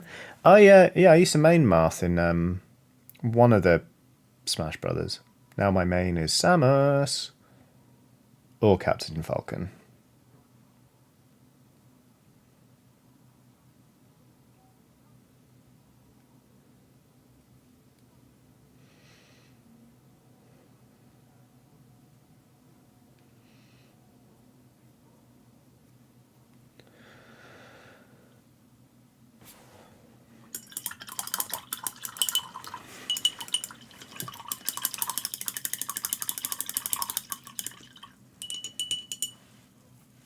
Friend of the Forest says Banjo riding on Kazooie the way he does in the games.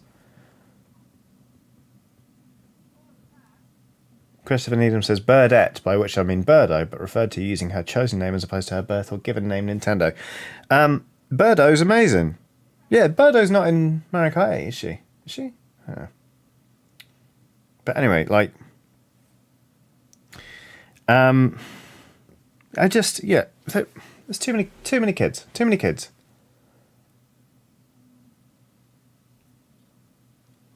Like, variety's good, and, you know, like, a variation on a theme is good. Like, you've got Koopa, right? And you've got Dry Bones, or Dry Bants. But that's enough. That's all we need from them. You know, we don't need a green Koopa, and a red Koopa, we don't need that. We don't need the Hammer Brothers. We got Koopa, and we've got Dry Bones. EA122 says, bring in Kirby. They take care of the kids. Yeah. Yeah. Kirby. Fucking brilliant. But no.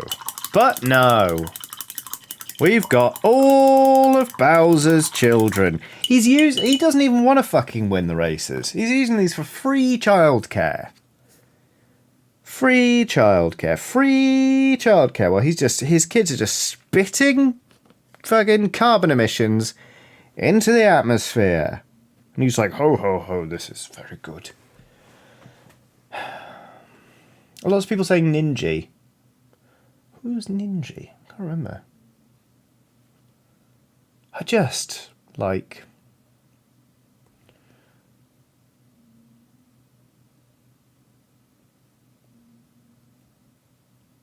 Mario's brought one child with him, and it's him. It's baby Mario. Like fucking Nicholas Lyndhurst in the 2016 special of Goodnight Sweetheart. He said, "It's me, Mario." Right? Then he goes, "It's me, baby Mario." Done.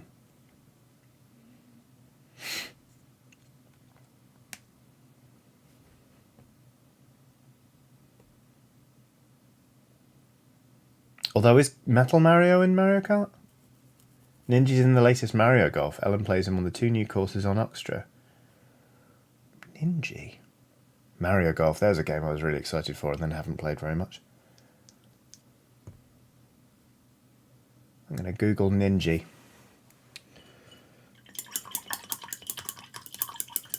Whizboom says, "It's me, Rodney." Amazing. Charles Martinet. There's a man I've met twice. It's bragging now, aren't I? Ninja. Aww. Oh, okay. Yeah, they're cute. Door. All right. Anyway, right. It's 5:30. And I need the toilet. So I'm going to go to it. So we should take a 5 to 7 minute break. You know what to do. Are you comfortable? Do you need a drink of water? Do you need to stretch? Are you warm enough? Are you hungry? Is there anything you can do in the next 5 to 7 minutes that will enhance your enjoyment of the rest of this stream? If there is, go and do it, and we shall reconvene and carry on painting these blurry little hobgoblins. If there isn't anything that you want to do over the next 5 to 7 minutes, don't worry. There's going to be some smooth jazz and a picture of my dog. And I'll come back. Nice, which says I'm still in need of a pint. I'm going to the fridge and I'm going to get a big cerveza out. And we'll carry on here on youtube.com/Johnny Chiodini. So, I'm going to count us in like we're sports people who have just taken a knee, and I'm the coach. So I'm going to say 3, 2, 1, break. And if you are at home and you are going to go somewhere, I'd appreciate it after I say break.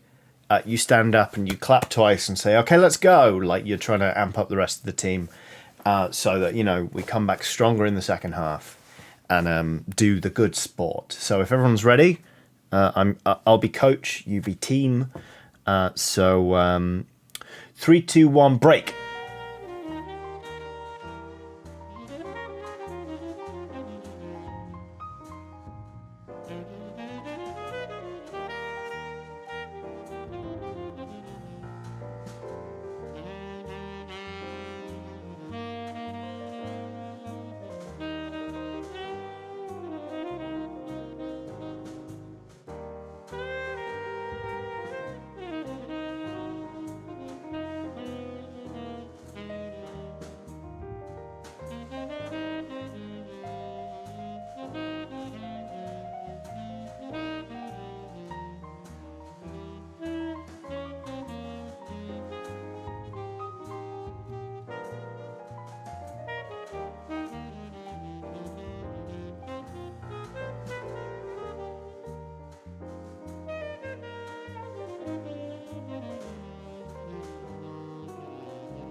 Hello, everyone.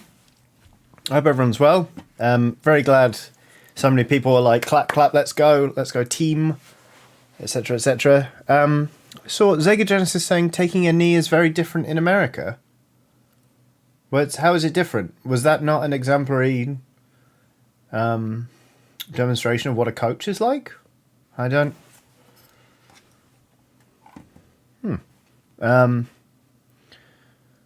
Anonymous says, if Johnny wants to return from somewhere awesome sounding, might I suggest they went to the Chamber of Perpetual Chills to retrieve a potion of merriment, or in boring speak, the fridge for a beer.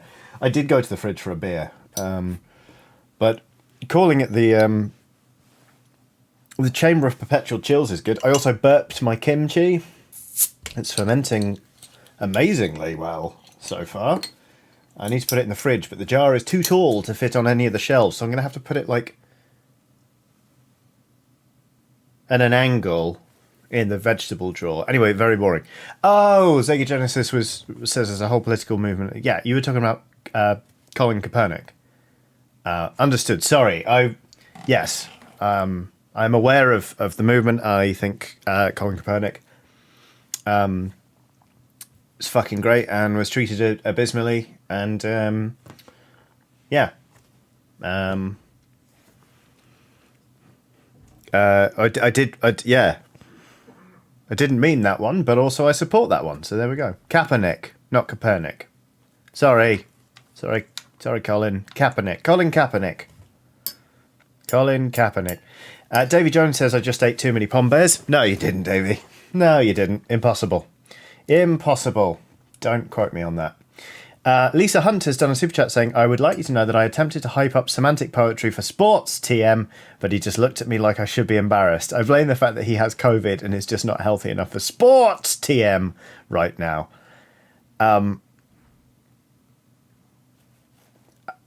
Yeah, Lisa, I'm so touched that you did actually try and hype up semantic poetry. I'm sorry it didn't land, but I massively appreciate you being on board with that. Anyway, Kaepernick, not like Copernicus. Am I still saying it wrong? Kaepernick. Copernicus.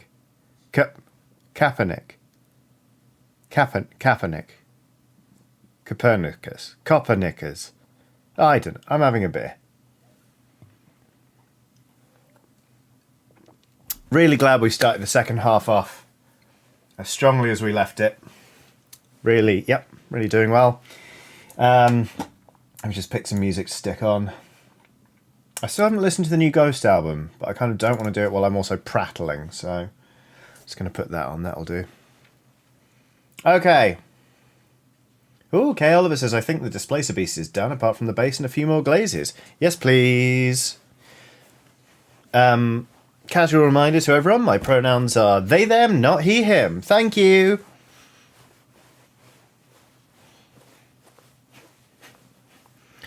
Right. Yeah, painting, I remember.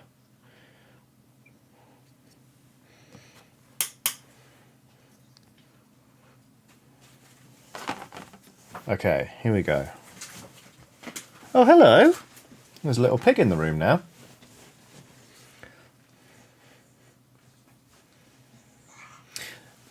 So I've now run out of bits to paint before I make a decision about the cloth.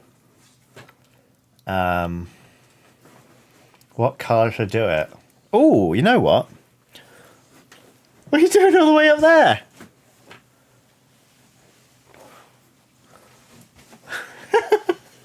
You sweet hog. Oh, I'm glad you saw her. There's a bed for you right here. Don't climb on that stuff. I know this room isn't... Oh my god, Hugh says, what's that brush though? I'm so sorry. Earlier on I switched. We're now using a Citadel colour synthetic small layer brush. This one's a bit fucked up. But you can use a new one. These do last quite a long time. You do need to take care of them and they will take care of you. All right, babes? So, right. I think we should use terracotta, which is this colour. Neko the kitty says, "What's in cam moment, please?" I. This camera's in. It's kind of in. It's a long. But I will give her a gentle boop as Neko the kitty asks. Boop. There we go. Okay. Right.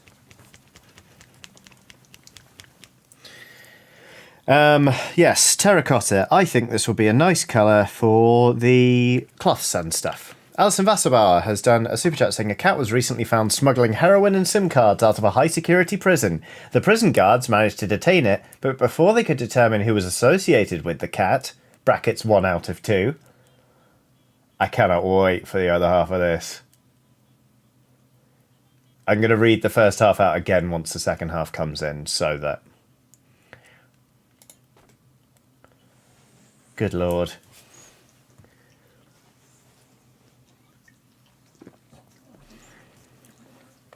Okay, here we go.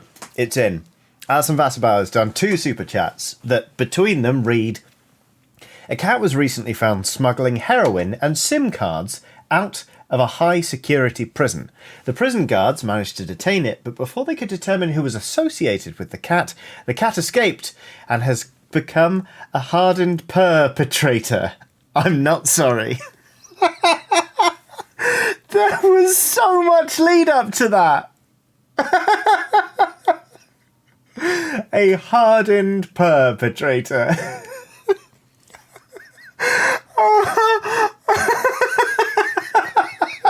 That was so specific.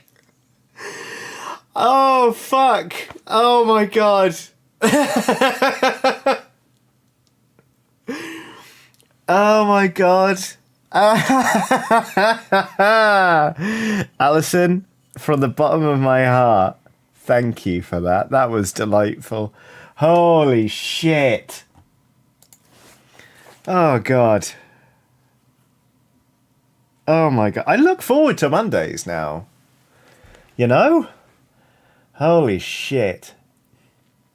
Oh, yeah, this is a nice colour. There we go. All right, that's a nice little colour for an hobgoblin hood, isn't it? If it goes on smooth. I like Vallejo colours, but not all of them have a good texture to go on a miniature. I'm not talking about mouthfeel. Exquisite mouthfeel. Direct Blue is on a super chat saying, "Hi Johnny, do you like barley? Hi Johnny, do you like barley wine? Recommendations?" I do like barley wine, actually. It is nice. I have hardly tried any of them, though. My friend's brewery, and this isn't just me plugging my friend's brewery again, but Hackney Brewery, it is great, did a barley wine some years ago, and it was delicious. It was like 14%, and it has exquisite mouthfeel. And I thought it was great, but I'm afraid I know absolutely nothing about barley wines, really. I don't know which ones are good, apart from one that isn't being made anymore. Addy, are you okay? Says, the phrase mouthfeel gives me the creeps. And Will says, "Hi, Johnny. Just wondering how much I have to pay for you to not say exquisite mouthfeel like that ever again. Thanks." Sorry, everyone. I didn't realise that mouthfeel was such a charged term. And I was trying to do a Bob's Burgers reference, but I won't do it again. It's fine. I have already stopped, in fact. So yeah, mouthfeel is an awkward phrase, isn't it? Really, I'll stop saying it now, probably. But yeah. I just like Bob's Burgers a lot. It's from the episode where he's doing a black garlic burger while he's competing against Skip Marooch. And it's all about Gene and how he can't concentrate. And it's just a good, wholesome show. I like it.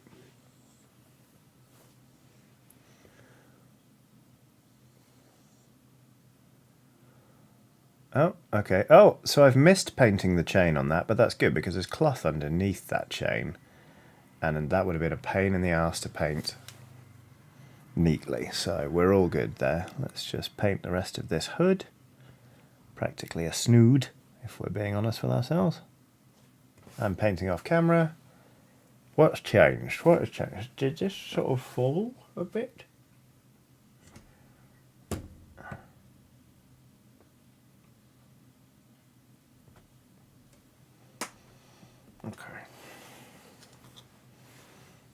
There we go. That's a bit better, isn't it? There we go. This camera setup is vastly improved over last week's.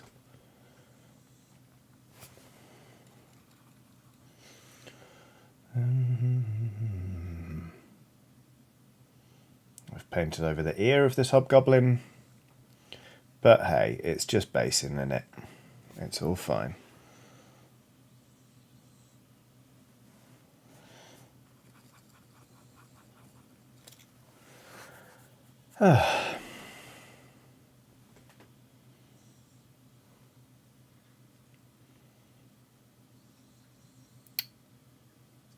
Brooke Boyd says, my dog is getting upset that I'm watching the stream instead of petting her.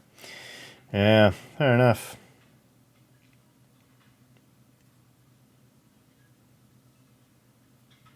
One moment, I can hear a noise and it sounds like a cat doing something it shouldn't be.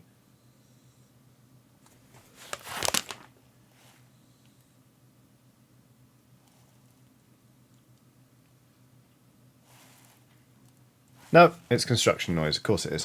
Of course it is. Why would it be anything else? Why would it be anything else? You know?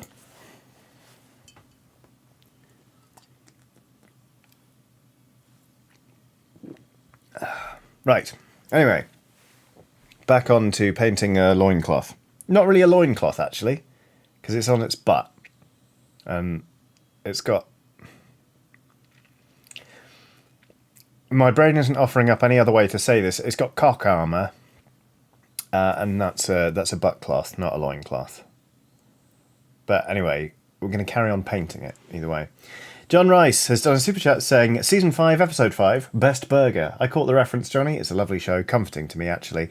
Isn't it? It's just like, I mean, lots of things happen, but it feels low stakes, you know? It doesn't feel like anything dreadful's going to happen. Sometimes I find it quite moving. I think it's very good.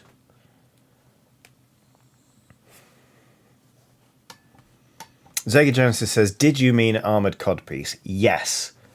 But what I came out with was cock armour. Because this is just how my brain works sometimes. And regrettably, I have no option other than to be me. You know? Titan Uranus has offered knob guard. It's good.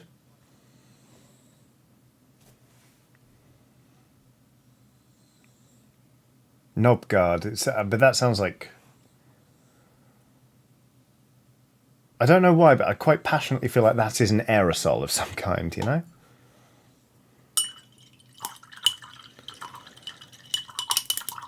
Bob's Burgers, directed, of course, by friend of the show, Simon Chung, says, well, indeed.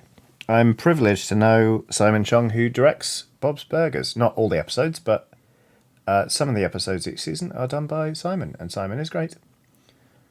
So there.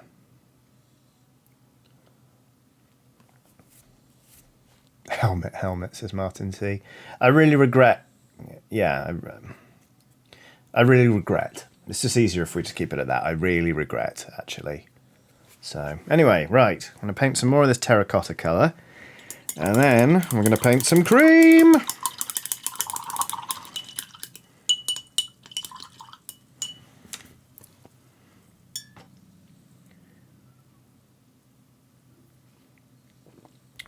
Moogsy says, I also regret. Nice Witch says, I regret also. Yep, good. I'm glad it's not just me.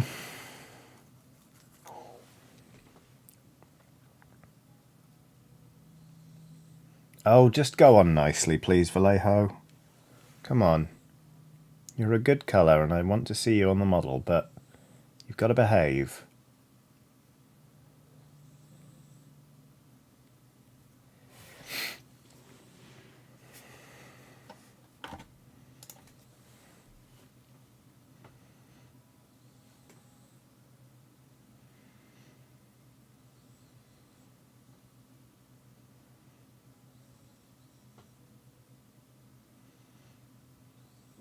This brush no longer keeps a good shape, and it is somewhat annoying.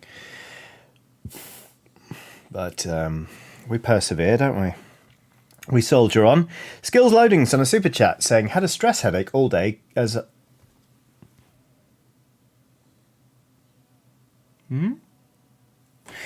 Had a stress headache all day as I threat over and interview tomorrow.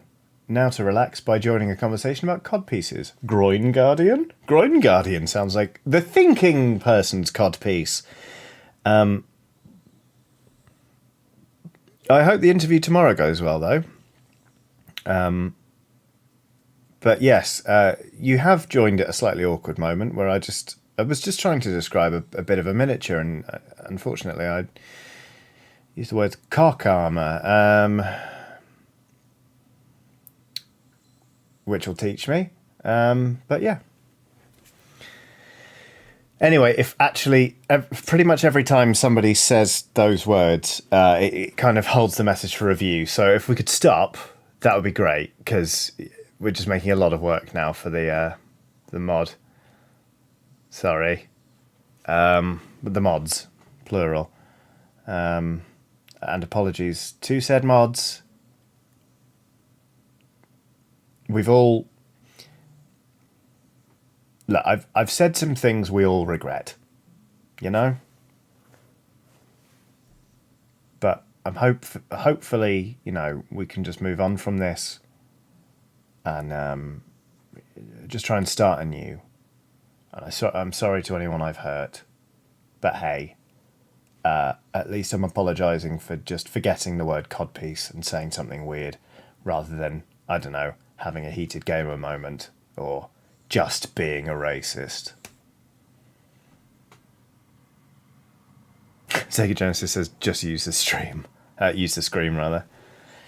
It's too late for that now. In fairness, I should just stream that screen for an hour after every stream.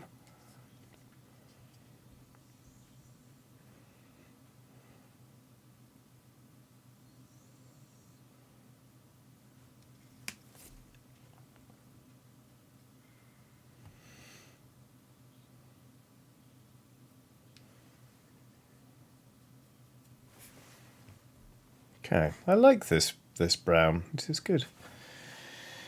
Anyway.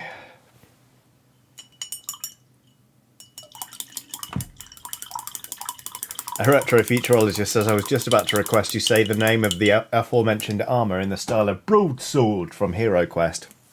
I'll meet you halfway, a retrofuturologist. I'll say Groin Guardian. Groin Guardian! Which actually just sounded a lot more like David Bellamy. Dinosaurs. Groin Guardian. I got myself Groin Guardian. Oh dear. Anyway, right.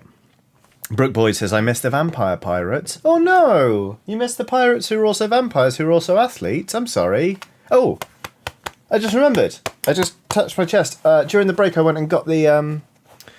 Black Shield Ford says, Johnny, are you very small or is that beer massive? No, this is a big beer. It is a 620ml bottle of Corona Extra. I'm not sponsored by them, I just like it.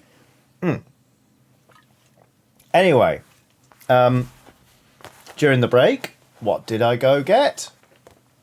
The scrimshaw knife. So, this is the first design I did. It is a sperm whale. And then on the other side, there is a hatchet, which, don't know if you can see it particularly well. Yeah, there you go. You can sort of see it. This was a gift from Outside Xbox and Outside Extra for Christmas 2020? God, 2020. Yeah. Nice, which says, oh, the whale must be very scary for you, Johnny. I'm trying to face my fears, you know? But yeah, it's a nice knife. It's got a blade like that. It's got a blade like that. Are there guidelines against showing knives on stream? I can't remember. Maybe that's a Twitch thing. Anyway, it's not a weapon. I use it to open boxes. So, you know. Anyway, right. There that goes. I should do more Scrimshaw, to be honest, because it's really fun and relaxing. But, oh, Black Shield Forge says that's really nice work. Thank you very much. I'm, Tirza says, love the hatchet. That's tattoo material. Well, you can... I took some inspiration from my own chest. But anyway. Yes, words are hard. And I've made it my job to say lots of them in order while people watch. So Mally Mike says there are knife review channels, so I hope it's okay. All right, good. Cool, cool, cool.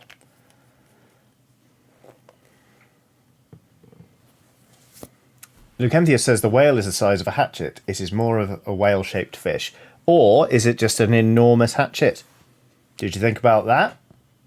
Lucanthius? WhoMD says, speaking of 2020, it's almost the bear's birthday, the 24th of May. God, has it really nearly been a whole year since we painted that accursed bear that I no longer show on stream? How time flies. I mean, I've got to plan the birthday party for this channel soon. Which, amusingly enough, it launched properly on the 1st of April. I might celebrate a day before or after. Emma Benton says, the bear, you say? Emma, the curse is lifted. We don't talk about the bear. Well, we do talk about 2020 the bear. We don't show 2020 the bear. If you want to see something cursed, I can show you Werehorse. But can I? Where Werehorse? I saw Werehorse like yesterday. Ah, there's Werehorse. There we go. Will says, send the bear to Emma. Fine. Emma, I'll send you a message. I've been thinking about doing it anyway. There's Werebear. Werehorse. Shit. There's 2021 the Werehorse. I sculpted this myself, can you believe? Just exquisite, really is. Some of my best work, I think. Corvus Albright has done... Corvus Albright's done a super chat saying, evidently I share a birthday with your channel. Happy birthday soon to your... I was about to say to your channel. Happy birthday to you soon. I hope you're excited about celebrating yourself. I certainly am. I look forward to it. What happened during the break? During the break, I burped the kimchi. I ate a carrot with a bit of hummus. And I just can't think straight anymore. What is happening to me? Anyway. Snap out of it, Johnny. You've already painted this bit as well. Which bit were you painting? That bit. There we go. Oh, shit. That's wrong. Okay. Nice, which says, I burped the kimchi is a hell of a thing to hear. I opened the jar briefly. Some kimchi fermentation gas rushed out, and then I closed it again. Ideally, I'd have one of those jars with a little spout, but I don't. So there you go. But that's fermentation, baby! I really hope the kimchi is nice. Because I've never made it before, but I did make a lot of it.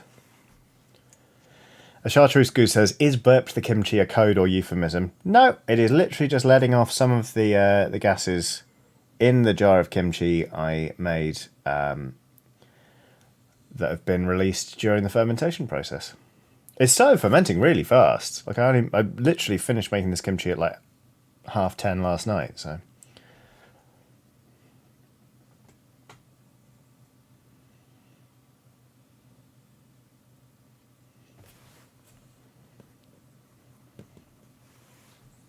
It's a very large jar too. It is, Will. It's huge. Made so much. Very pleased. Skills Loading says, what is kimchi? I've never heard of it before. It is fermented cabbage leaves. It is made in Korea on like huge scales. Like people make in before either Will or the Nice Witch says big scales to weigh things or whatever, and take it that way. But it is, it's eaten a lot in Korea and is fucking delicious. Basically, it's cabbage leaves, but they are salted and then sort of left to soak in brine until the cabbage starts to become soft, and then they're put in a jar with kimchi paste, which is made with Korean red pepper, like chili flakes, fish sauce, minced shrimp, garlic, ginger, a bit of radish. Basically just a really spicy, delicious red paste, and it's left to ferment for a couple of weeks, and it goes slightly sour, and it's good for your gut. So it contains a lot of good bacteria. It's just great, basically. Burritos on another super chat saying hashtag burp the kimchi. Zega Genesis has done a super chat saying, my girlfriend only saw that one stream of yours and knows you as the bear person. They think you're a fantastic painter, but you hadn't made it a clown yet. Yeah, 2020 the bear really fucking got off the rails, didn't it? It's ridiculous.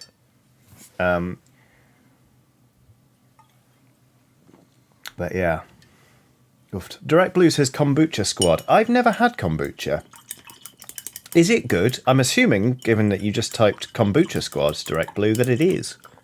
But, all I know about it is, I don't know much about it, but it's possibly the funniest thing I've ever, well, not the funniest thing I've ever seen, that's hyperbole. One of genuinely the funniest moments in Adventure Time is when there's that massive mushroom that's kind of flying about and firing off lasers, I think, while also yelling facts about mushrooms. And at one point it yells about kombucha in a blah blah blah kombucha voice, and it killed me the first time I watched it. It is so funny. Oofed! Kay Oliver says I have flock in my eyes. You don't. That's not where it's meant to go. Dreadful. Oofed. Oh god, that'd be so scratchy. Aye, aye, aye.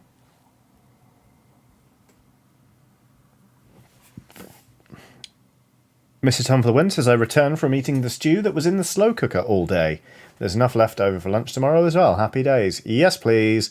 There is something so wonderful about making something in a slow cooker. It's just that sense of anticipation. I bloody love it.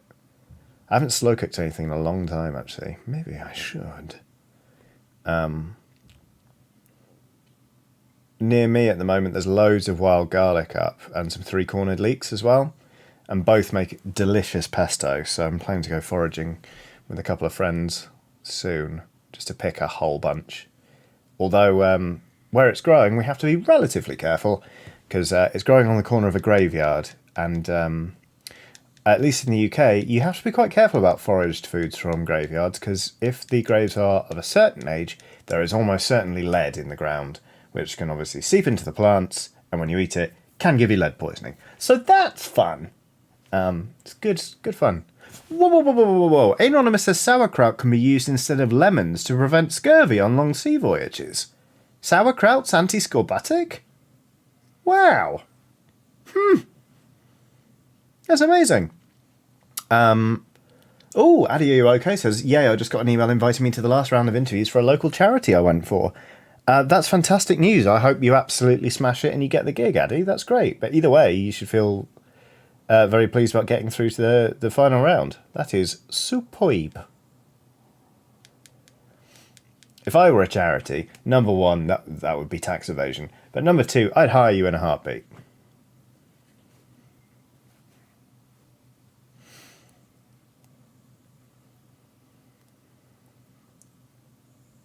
The No Switch says, lead is so tasty. Mr. Tom for the Win replies saying, goes well with the forbidden candy floss, which I assume is loft insulation, the fiberglass stuff.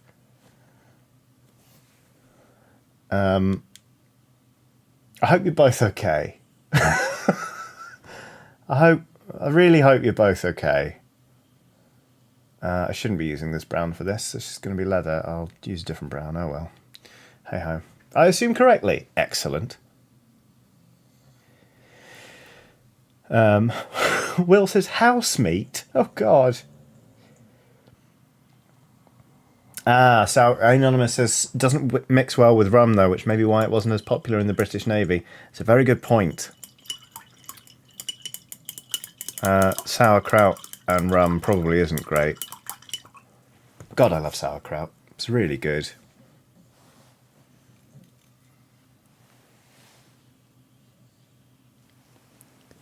The dog's having a dream and she's eating, so she's going like.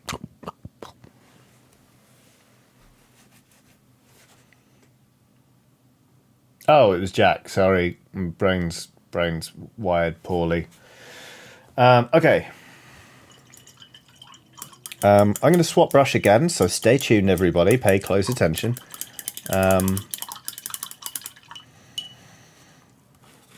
Sour rum. David Jones says sour rum, which just sounds like Sauron. We must join with him, Davy. We must join with sour rum. Tell me, friend, when did Saruman the Wise abandon nice drinks for madness? I gave you the chance of aiding me willingly. Instead, you have elected the way of pain.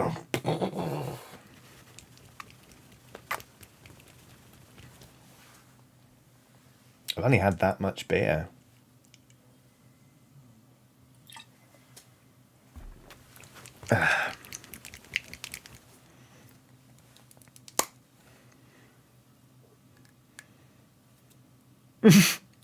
J West 8608. No, 8606 says an alternative name for bad breath. The mouth of sour rum. Very good.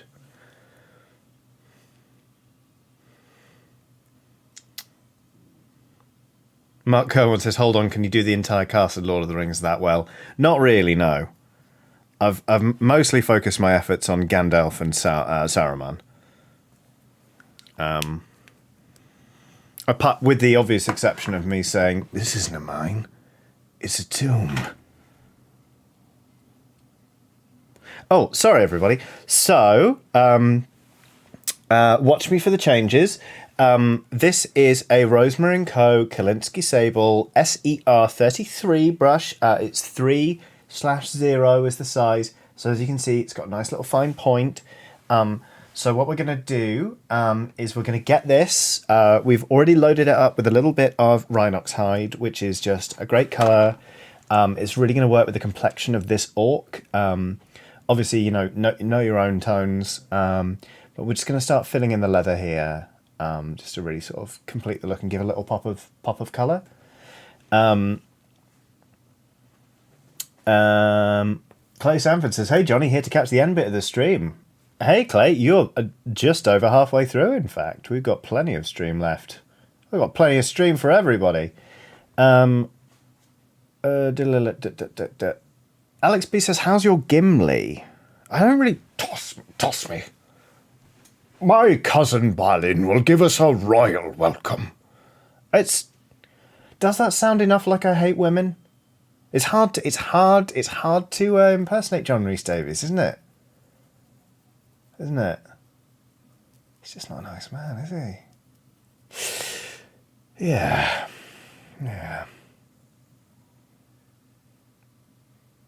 You're drinking and smoking. Salted pork. That's about as good as I can do with Gimli. I don't think I've ever tried to do Aragorn. Because I'm afraid that I'd have to kick a helmet so hard I break my toe. After many years of having people think they were funny and basically turning a good Gollum impression into their personality, I refuse to ever do a Gollum impression ever.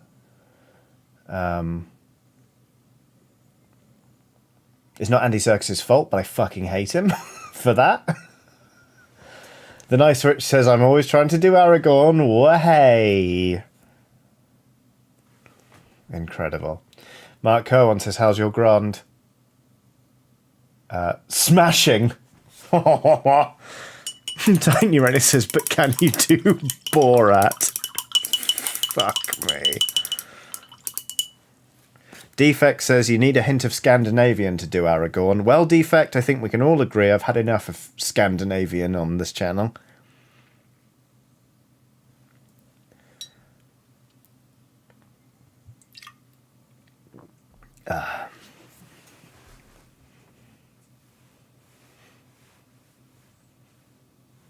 Right.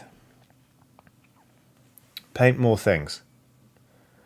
These straps need to be painted.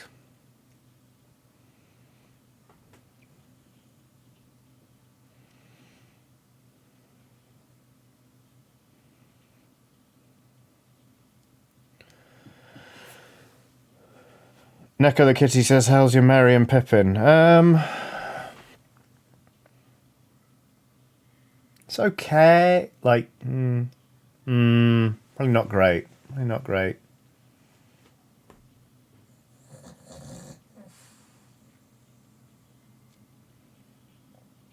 Let's face it, I know where my talents lie, and it's in pretending to be one of two old wizards.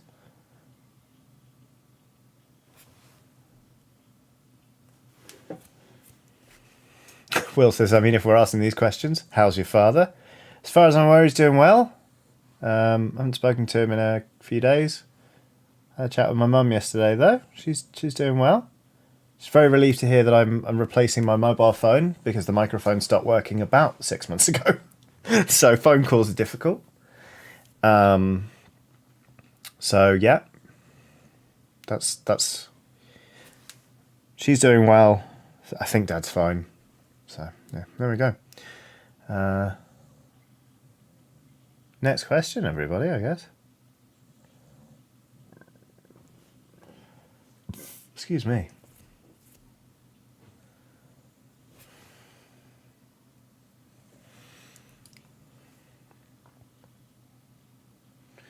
Emma Benton says, oh gosh, I need a new phone. Well, Emma, if you want me to send you one with a broken microphone alongside a cursed bear.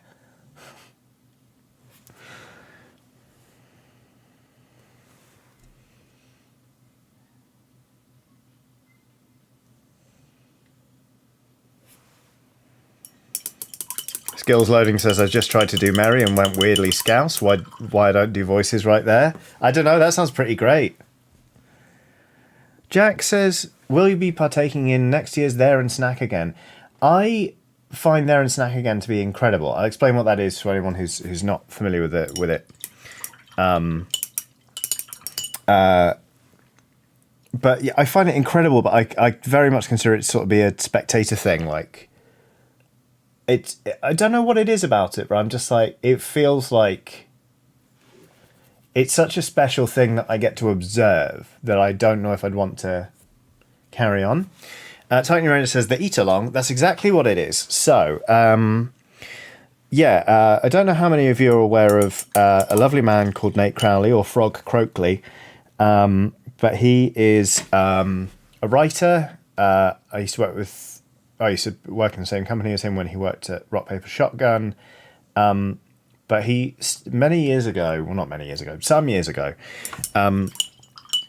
I believe in order to commemorate the passing of his parents, decided to do an eat-along of the extended trilogy of Lord of the Rings. And if you just Google There and Snack Again, there's a whole blog about how to do it and sort of what food is eaten when, and it uses the brilliant term Peter Jackson gnashing on a carrot. Because lots of food is mentioned and shown in Lord of the Rings, especially in the extended versions. And he basically says, here's how you can eat everything in Lord of the Rings, watching the entire extended trilogy in one day without eating so much you feel horribly, horribly sick or waste a bunch of food. It took place over the weekend because he tries to do it once a year. This year, I believe Ollie, who's occasionally in chat, brilliant, Will's links to the blog in chat there. I believe Ollie took part. I know some other people did. But yeah, I don't know if I would. I don't know if I would partake. I'm not sure, but yeah, I just think it's such a wonderful thing. I did think about doing an Eat Along a Muppets Christmas Carol. I think I've talked about this before, because not only does it feature 3 roast dinners, because you've got Cratchit family fun, Cratchit family crying over Tiny Tim, and Cratchit family Scrooge is saved. That's 3 Cratchit family roast dinners. 2 of them goose, 1 of them turkey. Sidebar, I know we say it every time, but that's a fucking huge turkey, Ebenezer. What are you doing showing up to their house on Christmas Day? It's going to take forever to cook. Why are you bringing half of London in with you?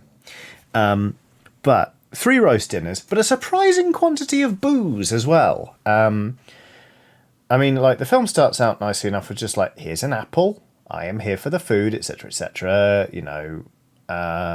You have some jelly beans. You have some bread and cheese just before the Marley Brothers show up, and then of course he mentions a whole thing of things. He's like a blob of mustard, a crumb of cheese, a bit of undigested beef. Yes, there's more of gravy than of grave about you. So that's a weird little bowl, like blah blah blah blah. But yeah, you got like the Cratchit Christmas Party. You've got Fred. Cratchit Christmas Party is champagne. You've got Fred and Clara playing a fun game and playing yes or no and guessing Ebenezer Scrooge. That's some wine. You've got a little absent-minded spirit when the Ghost of Christmas Present turned up, immediately followed by a large absent-minded spirit. So you're drinking a triple there. You've got chestnuts when Emmy is just checking them, dear, to make sure they're not burned.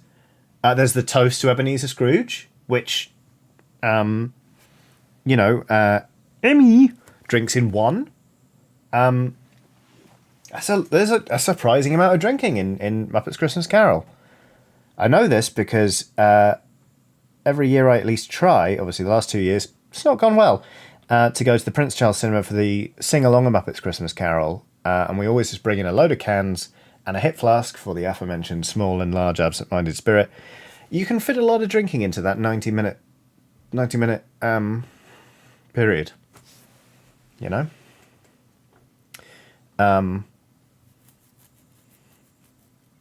But yes, there's lots of you're all sort of picking it apart. I do have notes written down somewhere.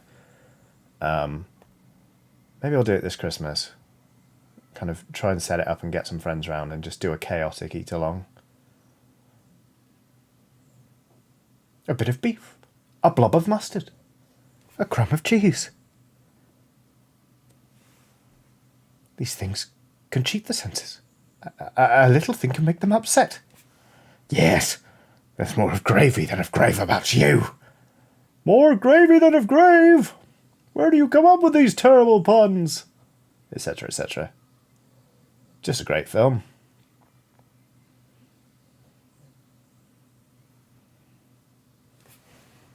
I am available this Christmas to do my one-person Muppets Christmas Carol.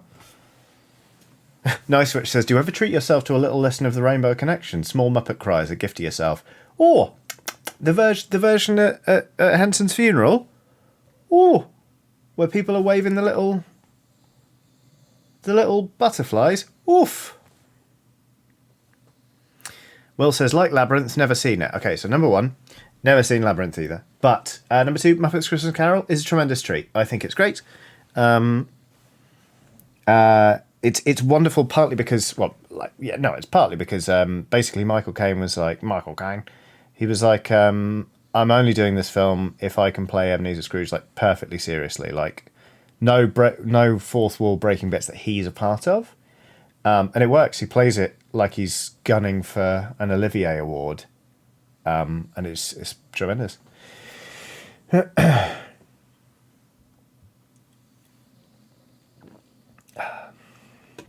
Neko the Kitty says, I know it's a bit of a circle back, but your Dijkstra is also quite good, Johnny. Thank you very much, although it does make my throat hurt quite a lot. Geralt!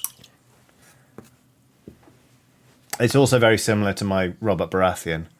Kingslayer, come here. We're telling war stories. Doc Eyebrow says, good afternoon all. Have I missed any Johnny Kim... See, this is difficult, because Johnny Kim Chiodini obviously reads beautifully on paper, but Chiodini, Chiodini, is pronounced Chiodini. So it's either Kim Chiodini or Kim Chiodini. You know? Which... Anyway, yes, I've burped the kimchi. The kimchi's fermenting brilliantly. I had to open the jar momentarily to let some of the fermenting gases out. It's going very well. I don't know what's in this hobgoblin's hand, so I'm just going to paint it like leather and just hope that sort of sorts it. Oh, it's a hood. It's his hood. He's taking his hood off. Shit, that needs to be terracotta. Okay, all right. West Coast Weaver says, YouTuber and dress historian Abby Cox has a video on how ridiculously accurate the costuming in A Muppet's Christmas Carol is. If you ever want to see someone geek out over smocking on a rat, it's good. Yes, please. Goodness. Wow. Cool. Okay, so that needs to be terracotta. I've missed a bit of metal.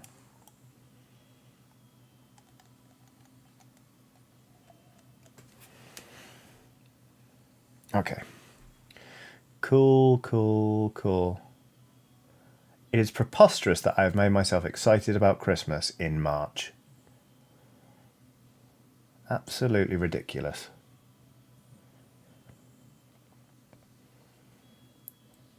But I have come to realise more and more I do just kind of love traditions. Especially now I'm sort of old enough and independent enough that I can make my own ones. Like, I've already told my friends, like, this year the Hunter's Moon is on the 9th of October, so werewolf movies, that night. And yeah, Muppets Christmas Carol. Sing along or not, you're in for a great time. Ah, yes, need to do those leather straps. Detailed bloody models, that's the thing. Eh?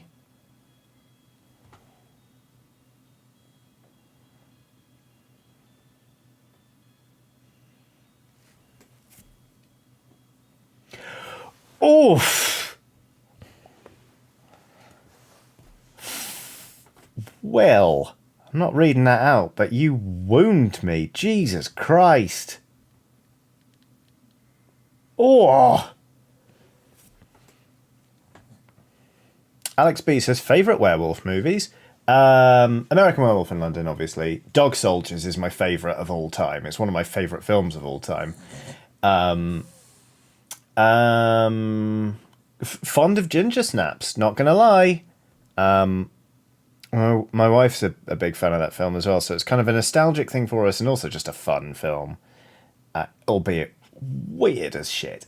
Yeah, those are my favourites. There you go. Dog Soldiers, American Werewolf in London, ginger snaps.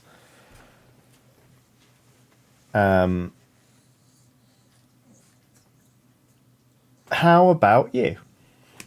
Wolf Cop is amazing. Never seen that. Oh, I'm glad. So I'm glad there are people in the chat who like ginger snaps. And what I really enjoy is, you know, the kid who the kid who's like suddenly gains interest in Ginger and is like pursuing her a bit, and then pees blood later in the film. Minor spoiler.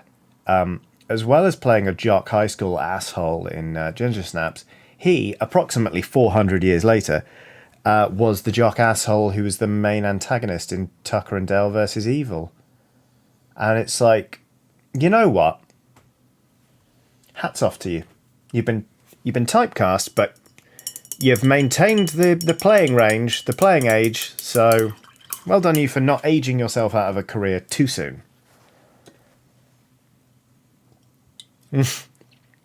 Skills Loading says Van Helsing with Hugh Jackman. It's so bad it's fun. I would argue that is not.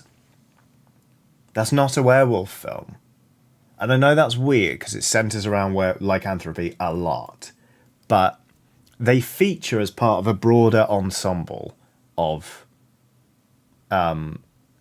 monsters. Like vampires are a big thing in it. In fact, a surprising amount, like 2/3 of Van Helsing starring Hugh Jackman and Kate Beckinsale, sexy Kate Beckinsale, is given over to detailed discussions of how Dracula fucks. Like, it's just about Dracula trying to have a child. It's about vampiric IVF, you know? It's wild. I don't think it counts as a werewolf film. As weird as that sounds. So, I don't know.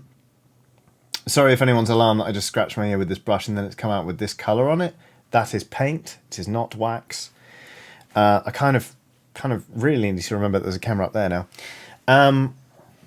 I shouldn't have put that in my mouth. Anyway, Mabel Teacher says, who would you be typecast as in a film, Johnny? That's a good question. You know what?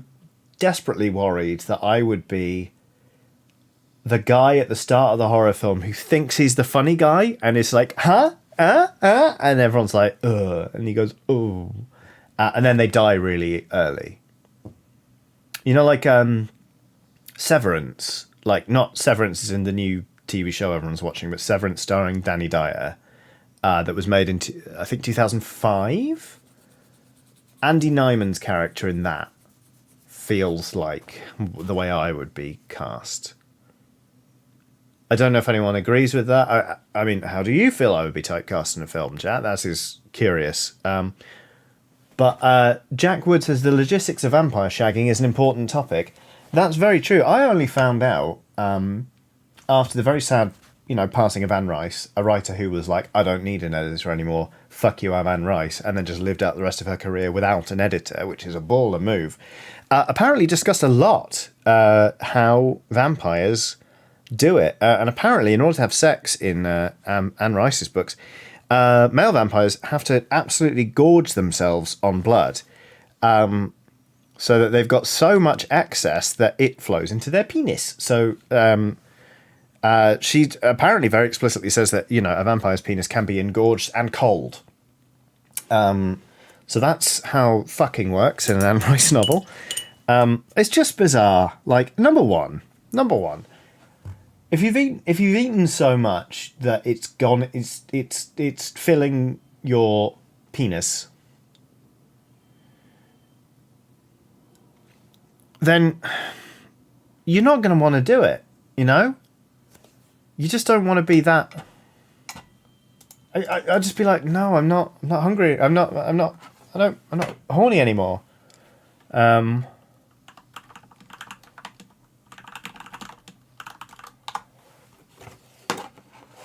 Which one? Oh, okay. Will says I would. Will says, where's it gone? I think you're good for the Fran Cranston Cabin in the Woods role. I'll take that. The sort of stoner nerd. Tanya Renner says, I think Johnny would be the dinosaur-knowing guy in Jurassic Park 2, the one with the cowboy hat. All right.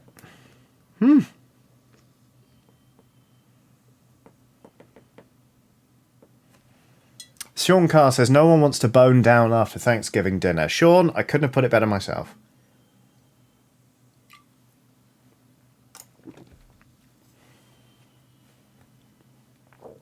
Direct Blue says, Johnny the plot twist villain we should have seen coming. All right.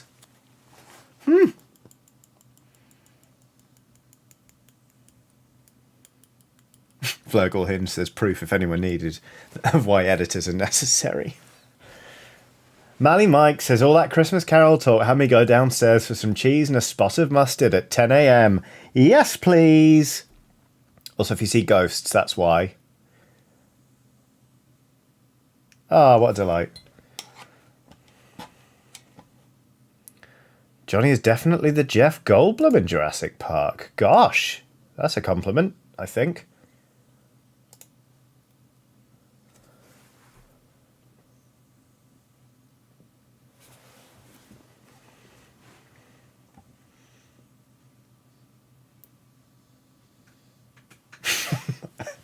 Will says, I know writers who use discretion around priapism and they're all cowards. Oh, God. This stream has gone places. I'm calling it now. The stream is either going to be played in court as evidence one day or at my funeral. Possibly both.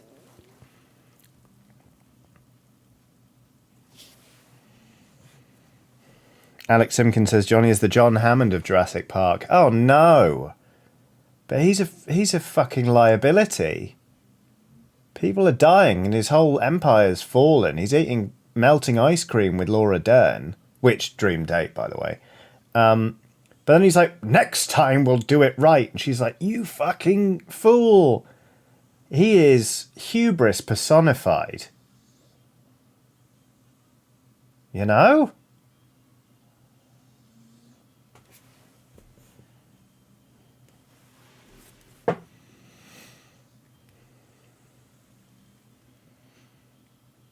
What dinosaur would you be if you were in Jurassic Park? Chat, go.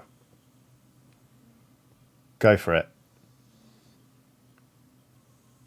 I don't really identify with Dilophosaurus, but I do think they're a fun little scamp just running around having a good time.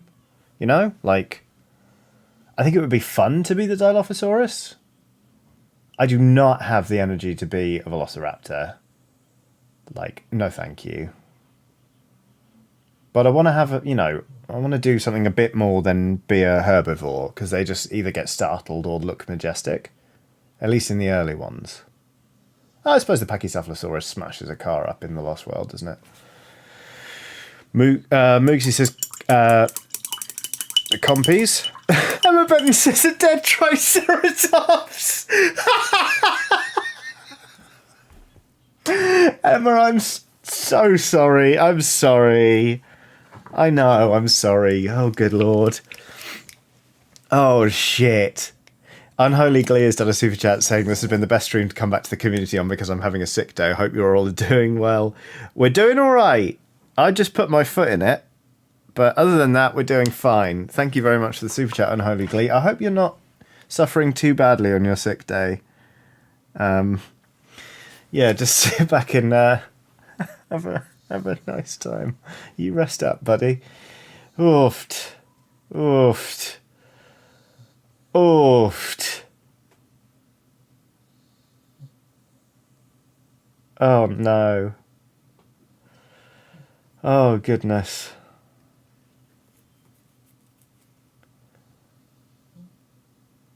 The Nice Witch says, honestly, I don't think this stream is evidence of us doing well. Fair cop.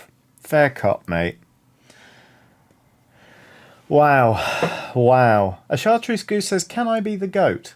You may if you wish, but no one, as long as, no one's forcing you, okay? It's your choice. If you want to be the goat, you can be the goat. Oh, goodness me.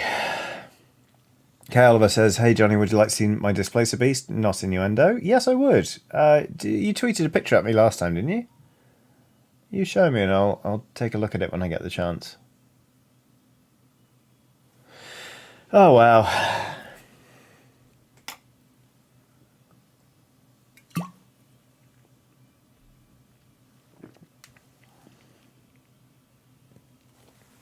Goodness me.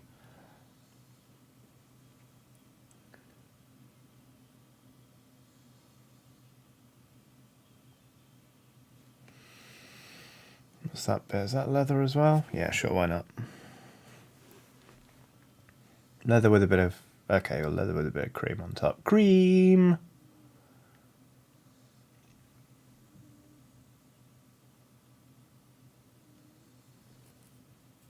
Dr. Brangar says, big old Brontosaurus for me, just chilling, eating tall leaves. Yeah, but then Jurassic World Fallen Kingdom, I thought that bit was fucking unnecessary. Just cruel. Especially when the filmmakers were like, it's we want the audience to understand that is the Brontosaurus that is seen, or Brachiosaurus, that is seen in Jurassic Park, is the big reveal. They're like, that's how it ends up. Horrible. Bloody horrible. You know? Fucking dreadful. Hateful, actually. Okay, that's that bit.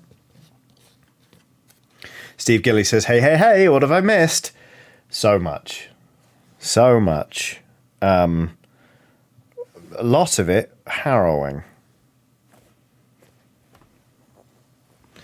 Alex B says, wait, that's supposed to be the same Bronto? Same Bronto.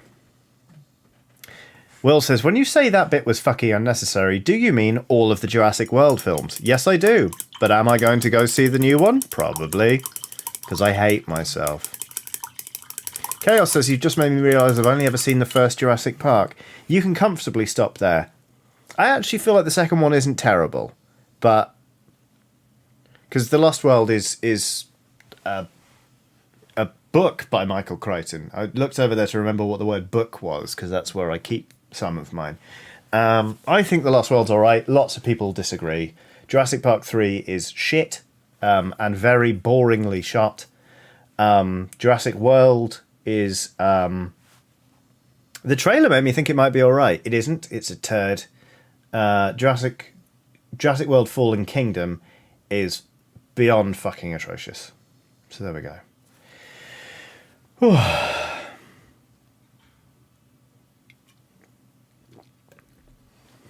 Also, Chris Pratt. That's Pratt. The actor is not my cup of tea, shall we say, and is very much a part of the Jurassic World films. So that's a thing.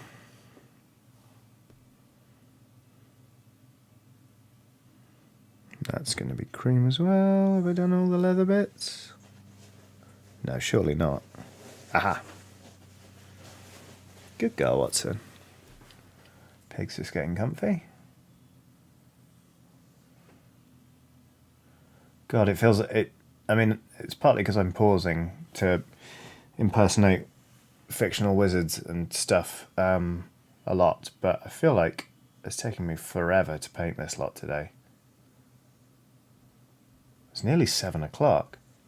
I feel like I'm making no headway at all. Weird. Maybe these models are a bit more complicated than I thought. Oh well. See, this is why I sometimes do a test model before doing the actual thing. We're we're getting there though. Just got some cream to do, and then we need to tidy up the skin, and then we can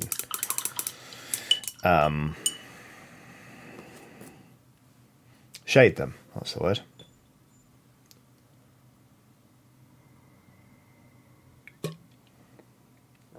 Titan Uranius says, not to be of Chris Pratt, not to be confused with the boyishly handsome and talented video game journalist. Indeed, Chris Pratt also did karaoke with Barry from EastEnders, or Barryoke if you prefer, recently, which blew my mind. He sang Delilah by Tom Jones, despite the fact it's a dreadful song. But you know what? Sticking to his guns, because that was always his go-to karaoke classic when we worked together at Gaming Network, and I can respect that.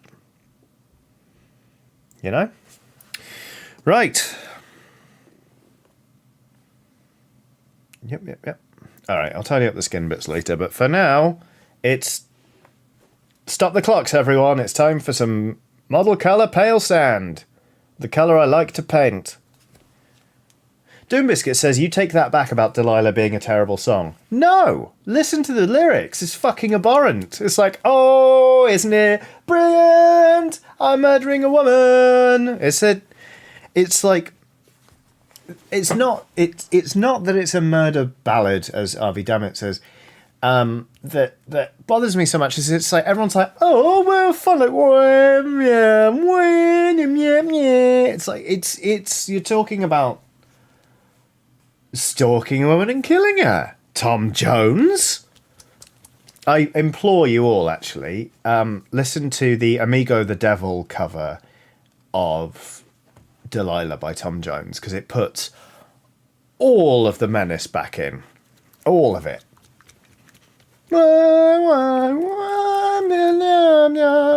It's just bad. The nice switch says, wait, he kills her. Damn, I should really pay more attention. Yeah. She stood there laughing. I felt the knife in my hand and she laughed no more. Why, Delilah? Why, Delilah? So, it's like, so before they come to break down the door, forgive me, Delilah, I just couldn't take any more. Like, the police are coming to take him away after murdering the woman. It's murder. Murder. I mean, there is a mild hypocrisy in here because I'm also recommending Amigo the Devil, and that is a lot of murder, folk. But it's great. You know? Steve Gilly says... Where's it gone? Where's it gone? Steve Gillies says, Tom Jones could never stalk a woman. I feel like the man has the loudest bodily functions in the world. He does strike me as a man with an extraordinarily loud, gurgly tummy. You know?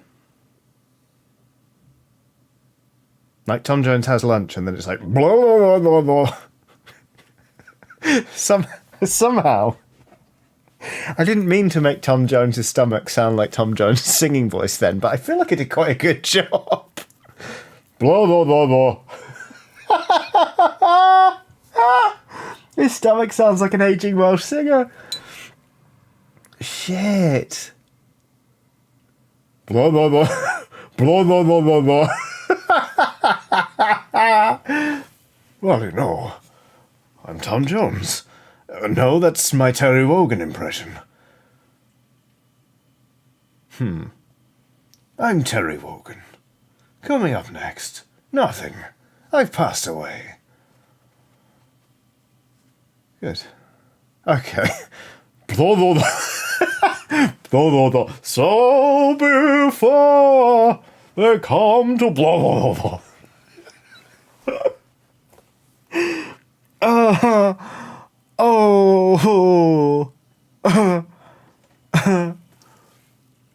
Oh, wow. Goodness. Oh, no. Oh, God, I've gone. Oh, no. Oh, no.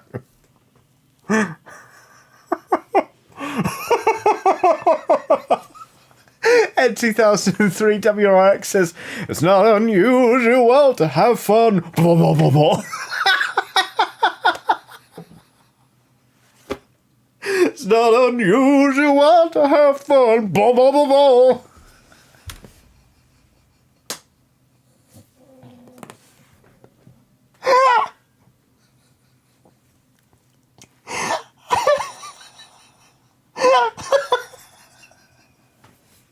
When I see you on the road, blah, blah, blah.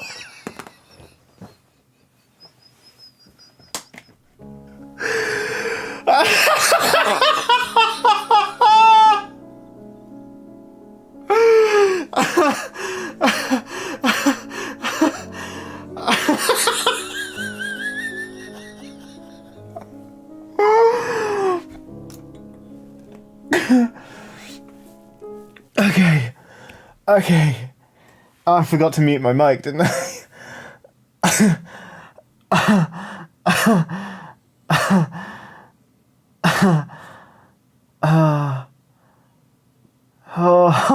Brian showing us on a super chat saying it's not unusual to have borborygmia? Oh, wow. Oh, my God. Oh.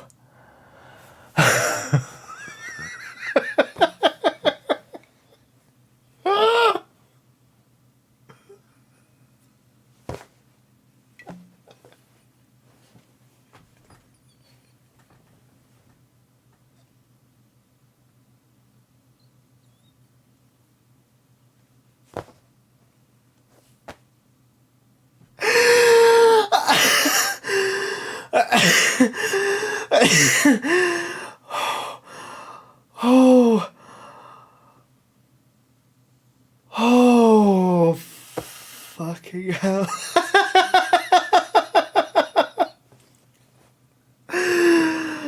Like Harry Choice done a super sticker of the pear laughing. I can't describe the pear. It's a big fruit. It's not meant to have legs, but it does.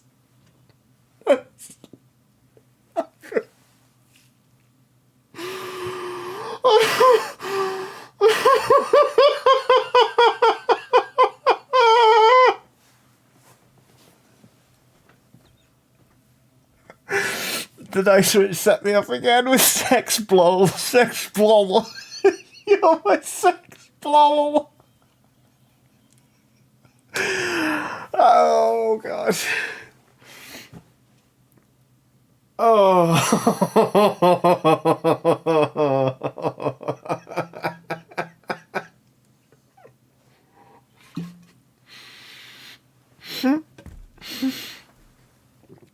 Oh, my God.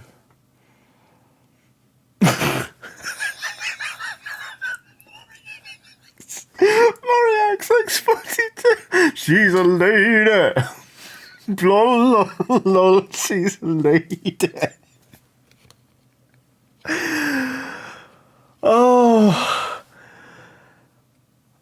Oh, fuck.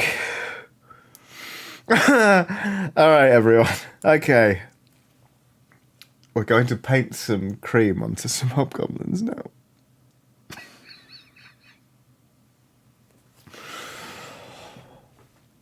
Okay. We got there, everybody.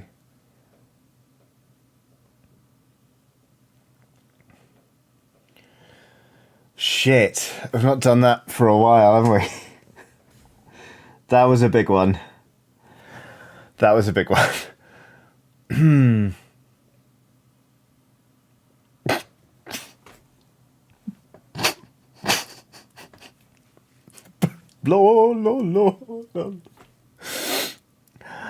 Oh, fuck. Okay, it's alright. We're gonna paint. It's okay. It's what I do for a living. Oh, good lord. Oh, wow. Oh, wow. Oh, my stomach just gurgled. Blah, blah, blah, blah. Okay. Alright. Okay.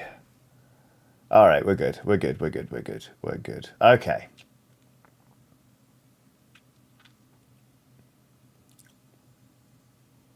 It's a shame clips on YouTube can't be more than a minute, isn't it? I feel like a silly feature. Oh. Mel Mike says, did they wake up Watson? The consequences? No. She slept through that.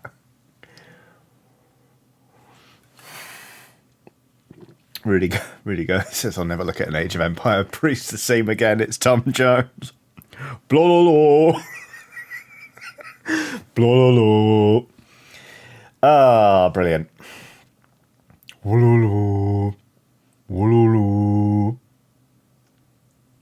a noise.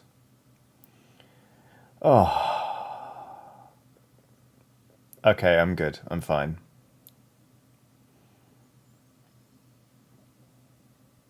Corvus Albright has done a super chat saying, fun fact, the B in BMK isn't bonk, it's blah, blah, blah. Oh, okay. All right, here we go.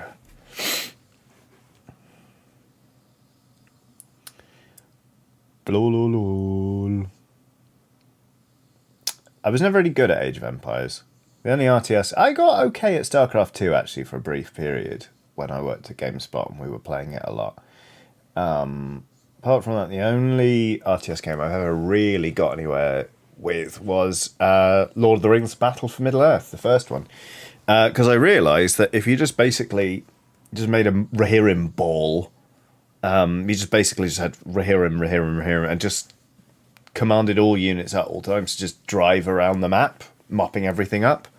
It was perfect. It worked amazingly. Like, the forces of Mordor were not prepared for a cavalry charge. Ever. So that was that, basically. Also, they put out a Battle for Middle-earth skin for Windows Media Player, and it was cool, let me tell you. It was rad. It was like a shield, and yeah. Nick and Jay has done a super chat saying, for a second I was afraid that noise was an expulsion. No, it's just me struggling to keep a lid on myself, basically, which I guess you could say is the same thing as an expulsion.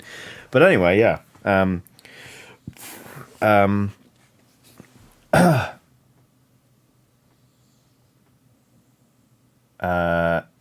Where's it gone? Who else? Blue Deck says, did you shout death a lot? I didn't, but I should have. This all you have, Saruman? No, here comes a berserker to light you to bed. Here's a berserker, he's taking a fall. Here comes explosives to blow up your wall.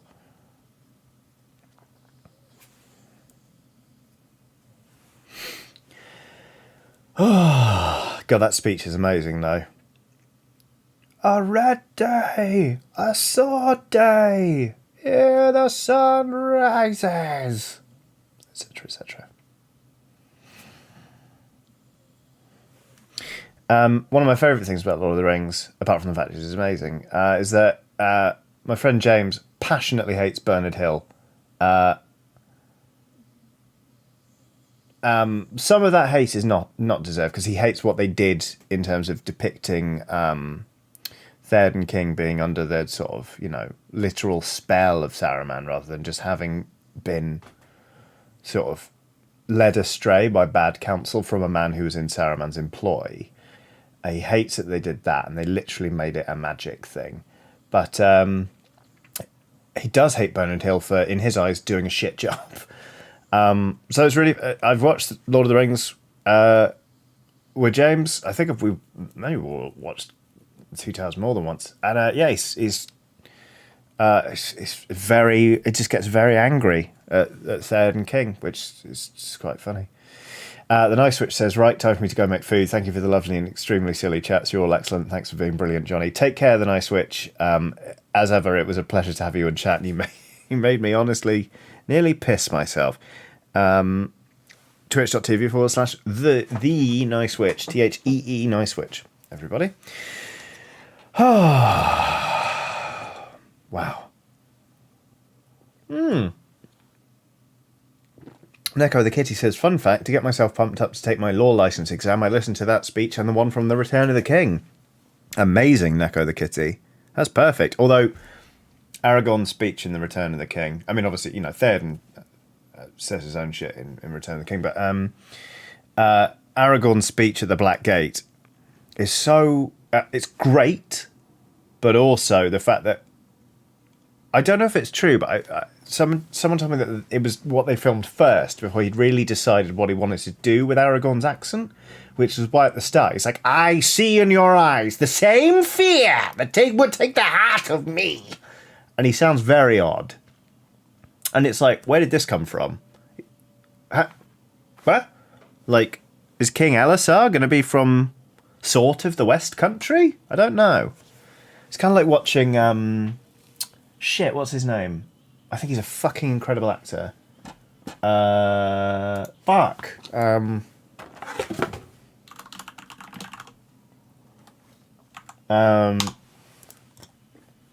James Purefoy, who I love, as Solomon Kane, doing a really quite ropey Cornish accent.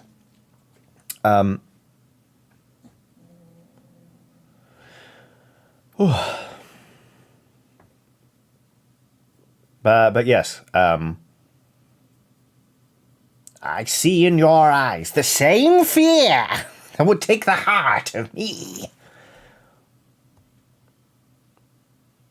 Kay Oliver says, have you met the girl from Birmingham in Elden Ring yet? I think I have, yeah. Pretty sure I have. I loved it. I thought it was great. I love all the different accents in Elden Ring. It does feel like they've tapped up more than a few of the people who played folk from the north in Game of Thrones, but I just love that it's you get a lot of regional British accents. I think it's fucking great, and also some Welsh accents. Which, and obviously Wales is technically part of Britain, therefore Welsh is a regional British accent. Fuck the British Empire, and indeed the UK in general. But like, big up Wales is what I'm trying to say. The Welsh accents in that are really welcome and lovely.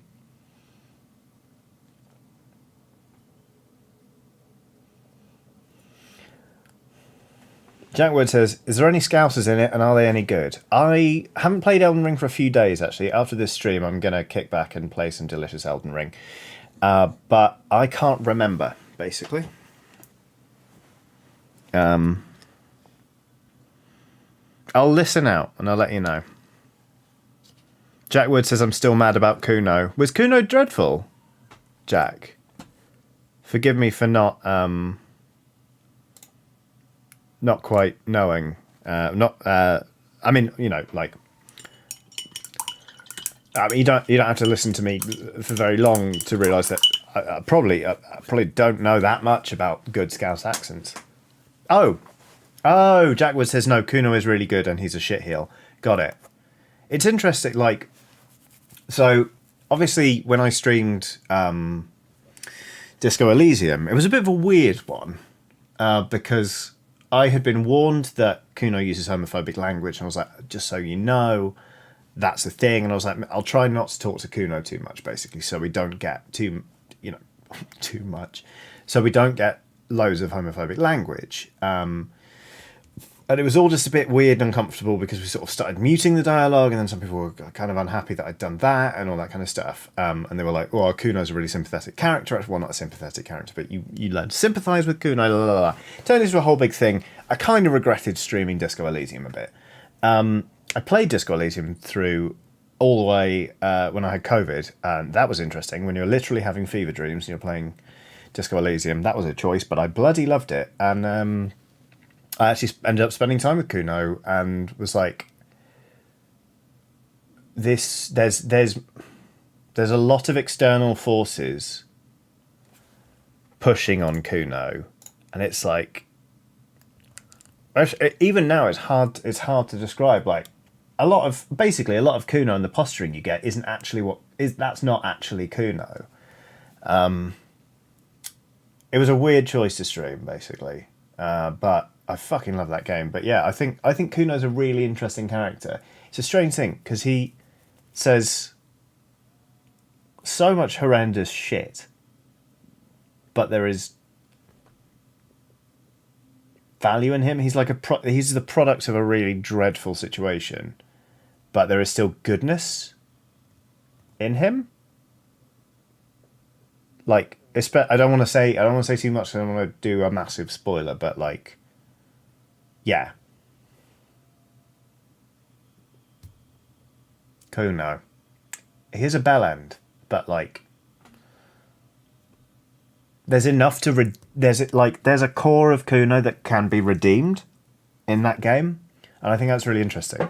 But yeah, no, his accent's brilliant. Anyway, long way around that, but yeah, there we go.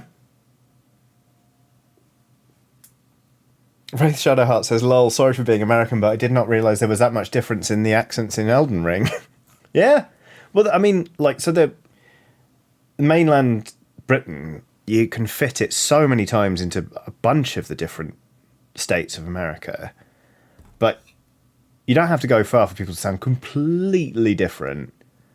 In the UK, like, accents range hugely based on really not much distance at all. Like, I grew up like a 40-minute train ride outside of London, and people, you can tell, like, I've got a home county's accent, basically. I don't sound like people from London. People who are like barely an hour's drive away from where I grew up sound different. Like, it's remarkable. So yeah, there's a whole bunch of them. Yasmin Worry says, I mean, there's massive variation in Wales alone. Yeah, exactly. Mooksy says it's like the next town over in some cases. It really is. Sean Carr says, Kuno ended up being one of my favourite characters, and the level of depth they gave that little shithead broke my heart at times. Exactly, yeah. Jack Wood says, yeah, that's fair. I think the impact of the initial counter just stung a bit because of the lack of many good Scouse accents in games. That's absolutely fair. The kid's meant to be repugnant. Like, he's meant to be dreadful and brash. And you know what? Like, you have to choose to dig deeper, really, to get the full story. You have to actively pursue it. And there's even more that some people will miss. Again, I'm trying to avoid anything spoilery here, but I can absolutely see how you're like, oh great, like, accurate representation of the Scouse accent, and this is what he's doing and this is what he's saying. I can imagine that would rankle big time. But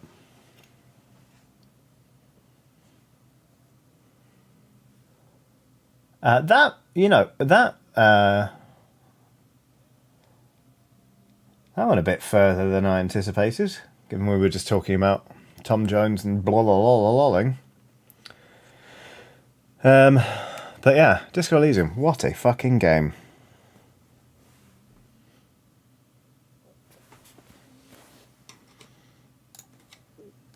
Is there any more cream to be painted on this? No, not really.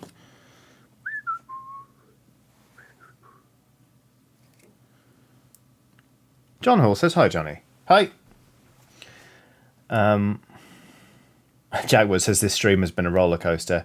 My God, hasn't it? Like I said, this is either going to be played at a trial or at my funeral. Possibly both!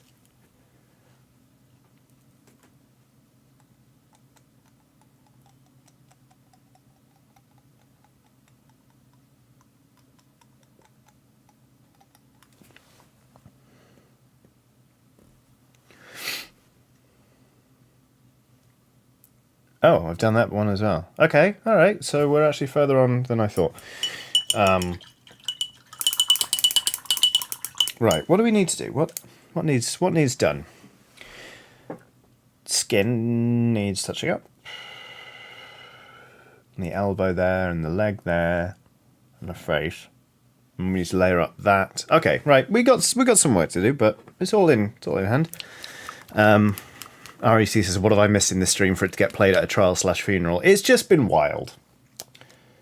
From start to finish, basically. It's been a lot. It's even 17 minutes into the stream, we were like, shit, what have we done? You know? Not like in a we've done something terrible kind of way, but more like a... Maybe that is accurate. I don't know. It's been a lot. Alex B says, did you play any more Inscription, Johnny? I started it over the weekend and I'm really enjoying it. Yes, I haven't finished it, but my God, I got a lot further and it's exquisite. What a game. I bought it for a friend on Steam. I was like, shut up, don't Google this, just install and play it. And he was like, what the fuck is going on? And it was great. We had a wonderful time. But I say we had a wonderful time. He played it, I played it. We both separately together had a wonderful time.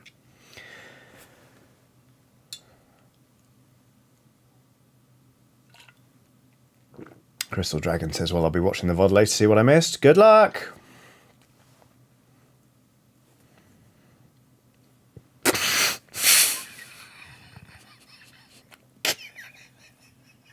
Chaos, I'm not going to read that out because I won't be able to keep it together. Oh. I've fucking got to read it out now. Chaos says, I can imagine the order of service. Johnny's Widows speak. Johnny's Widow speaks, then highlights from stream, then everyone sings the green grass of blah blah blah blah blah. Oh shit. Luke Anthea says, are you going to play more for Forgotten City soon? Yeah, I am going to play more of that. I might give it another couple of weeks.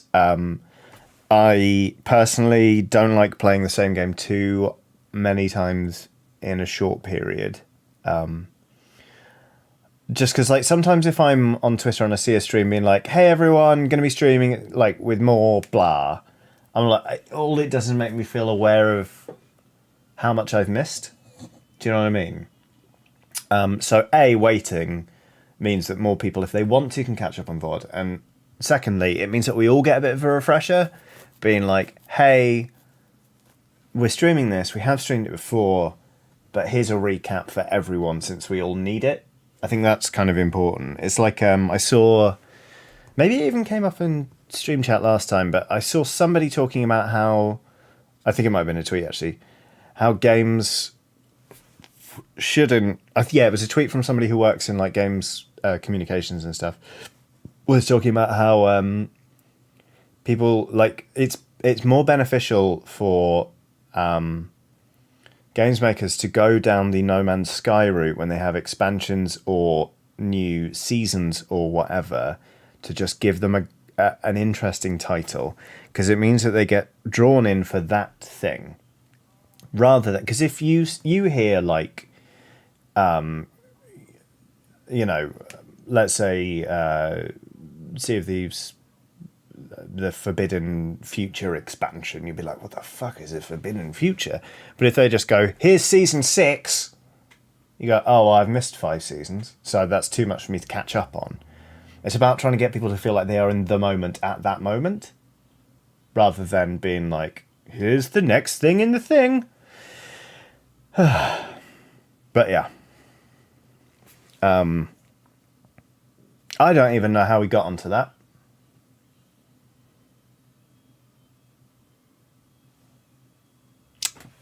Forgotten City. I remember. Ooh.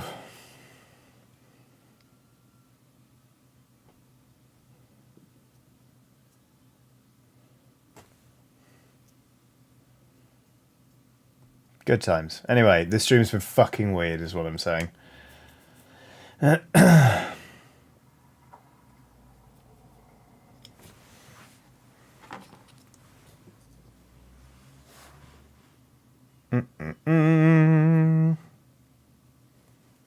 Paint. Okay.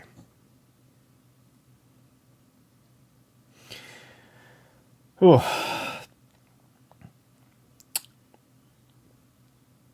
Yep. Can you believe we've been going for 3 hours and 15 minutes and somehow we're still going?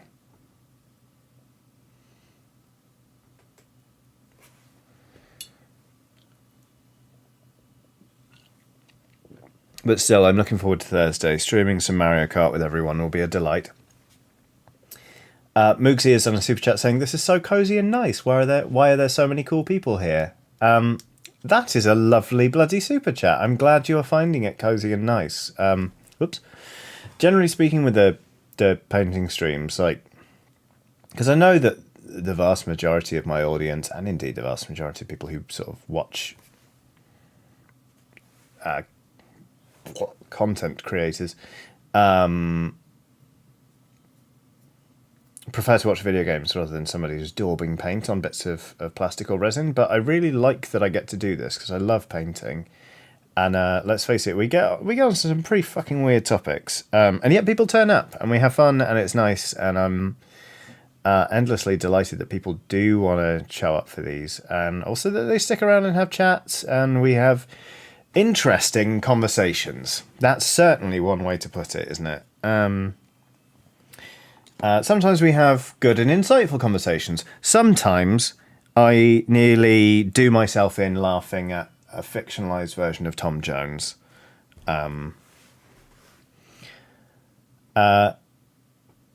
It's just a real melting pot, isn't it? It's a real melange. So yeah.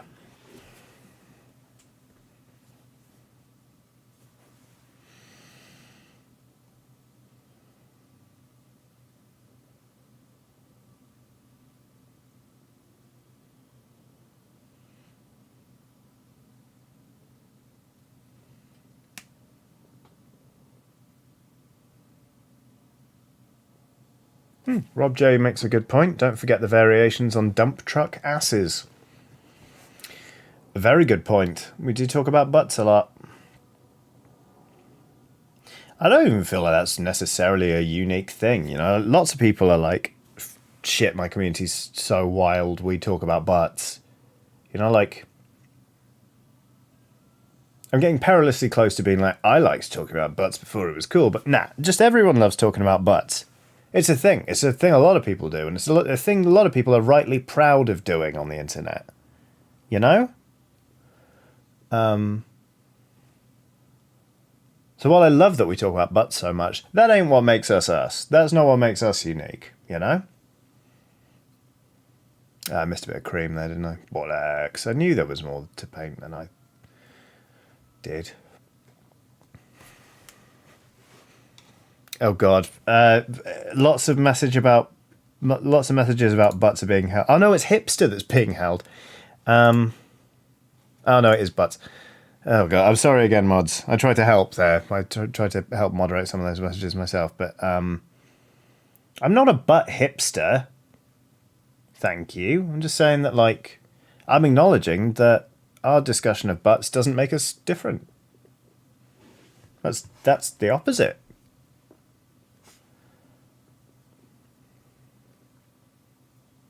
I'm just glad we've got range, you know? We talk about other things.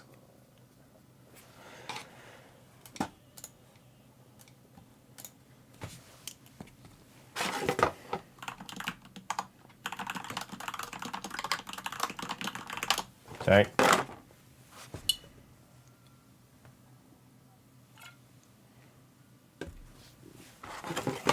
Hang on a sec. Someone's just maligned my favourite takeaway.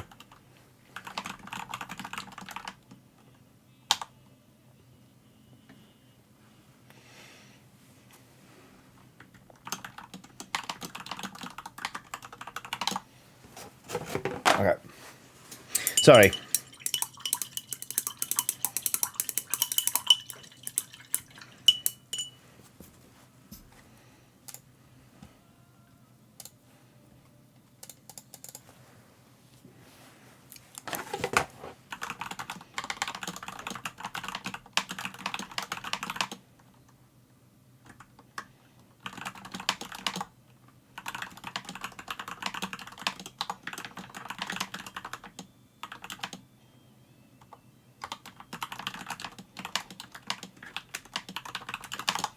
Take that, you motherfucker.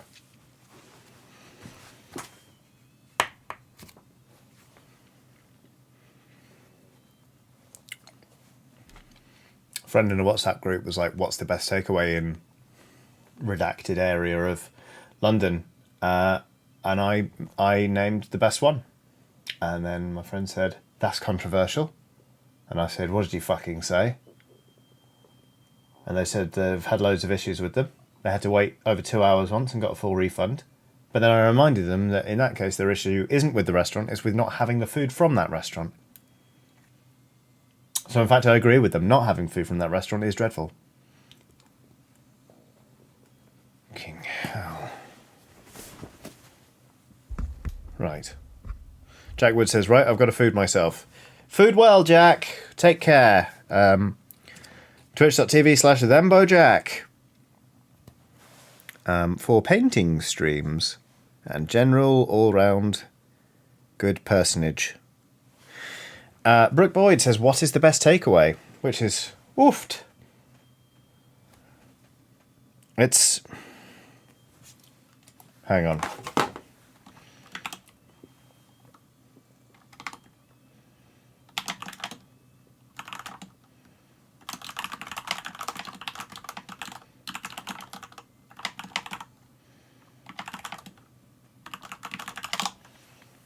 Okay.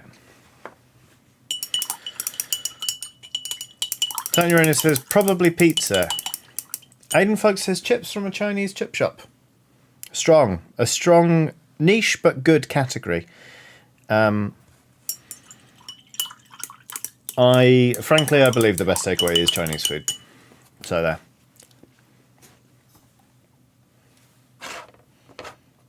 Turn the music down a bit, because apparently it's audible through my microphone. Oh, would you look at that? I've lost my sense of concentration. Who could have seen that coming? Let's do another layer on this. I definitely missed some other cream somewhere else, didn't I? It's not this one. Is it this one? It's not this one. Is it this one? It's not this one. It's the process of elimination. It should be this one. What the fuck? What? What have I... Aha! No, it is this one. Okay, cool. Simply Dave says, Chinese chips, are they different at all from the standard chips, or is it just a specific shop? So, you can get salt and pepper chips, which are incredible. They're like, as it sounds. The sort of like salt and pepper. So it's like a bit of chili and some loads of pepper and salt, and it's really crispy and it's in the same way they do salt and pepper squid, that kind of flavor. But also there are takeaways that just do chips, but because they fry them in the same oil as, say, spring rolls or chicken balls or prawn balls or whatever, the chips kind of take on some of that flavor. And people go wild for them. Salt and pepper chips are exquisite, it has to be said.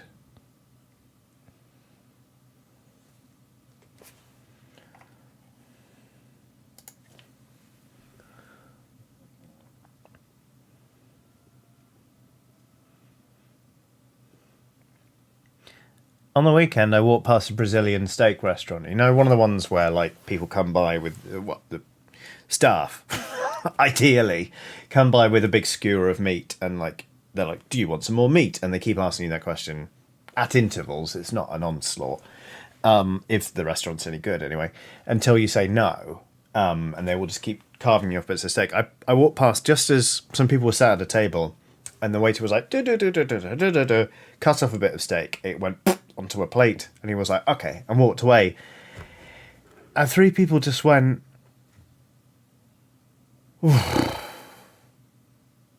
like, they all just went, like, they just almost, they looked so deflated by the idea of eating more meat that they clearly just asked for. It was incredible.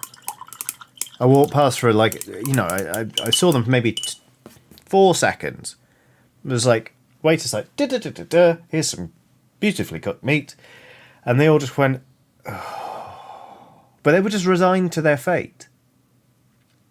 It was like they decided that they hadn't eaten enough to make it worthwhile yet. And they were like, we have to keep going. We can't stop now. Bizarre. Bizarre. Just weird. I mean, we've all had that thing where you're at a buffet, like, eat as much as you like or whatever, and you're like, I don't want to eat anymore, but have I got my money's worth? It's like, yes, if you're full, you have. Unless it's really expensive. Yeah, I can understand why people are like, oh gosh, should I eat more? Otherwise, I'm not getting value for my money. But all you can eat buffets are a bit odd anyway, to be honest with you.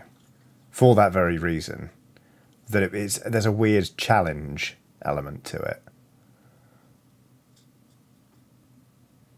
Like, I went to a pub for a Sunday roast, and they were like, all of our roasts come with unlimited veg, potatoes, and gravy. So only the meat was limited. But then we got a roast, and it was so enormous. It was like, anyone who actually takes them up on their offer for more veg or potatoes, I was like, they're probably just a wanker. Just doing it for the sake of doing it. It's like, I don't... Like, sure, I can believe out there are people who are just very, very hungry and might like some more potatoes. I'm not going to fault those people. But also, I feel like 99% of the people who in that particular pub go, I need more veg and potatoes and gravy, please, are just wanks.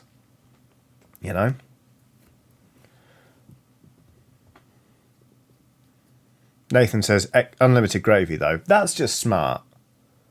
Like, that makes sense to me, because gravy, like, it's not wildly expensive to give people a bit more gravy. And if you have a roast and people skimp on the gravy, it drags the whole thing down, not just, like, in terms of an eating experience, but also just, like, in terms of your perception of them as a business. You're like, they're just, it's like they don't want you to have a nice time, It's weird. Ed 2003 WRX with the good Simpsons reference. That's no man, 'tis a remorseless eating machine. And Moogsy says, there is more of gravy than of grave about you. Perfect. Meh. Oh, yeah, that's right. I need to paint that bit.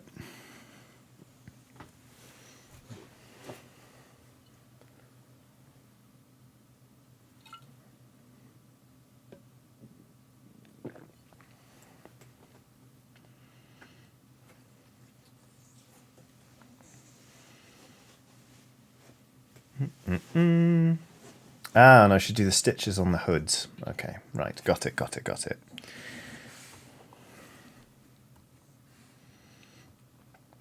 No Surrender says, good time to join mid-rant. Oh, buddy. You've... This stream's been a wild one. Pomelo Boomslang says, on cruise ships, they'll encourage you to order 2 entrees. What? Why? Is it because you're in international waters? Is it because they are... What? Why do they... Why, Pomelo, if you don't mind me asking?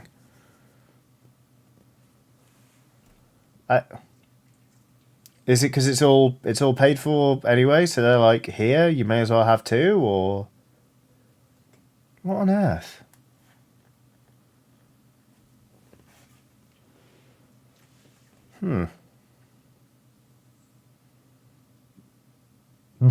Ballast. You make a good argument, Alex B. Pomelo Booms says something's happened to my in-laws on multiple cruises. It's like the illusion of luxury. Hello, would you like to order double the amount of food you were planning to? That sounds like a threat.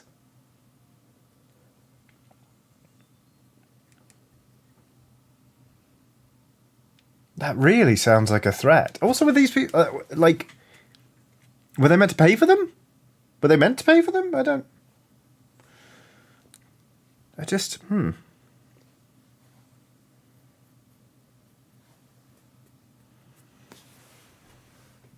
Can't choose between the pasta and the lamb? Have both. That's just, yeah.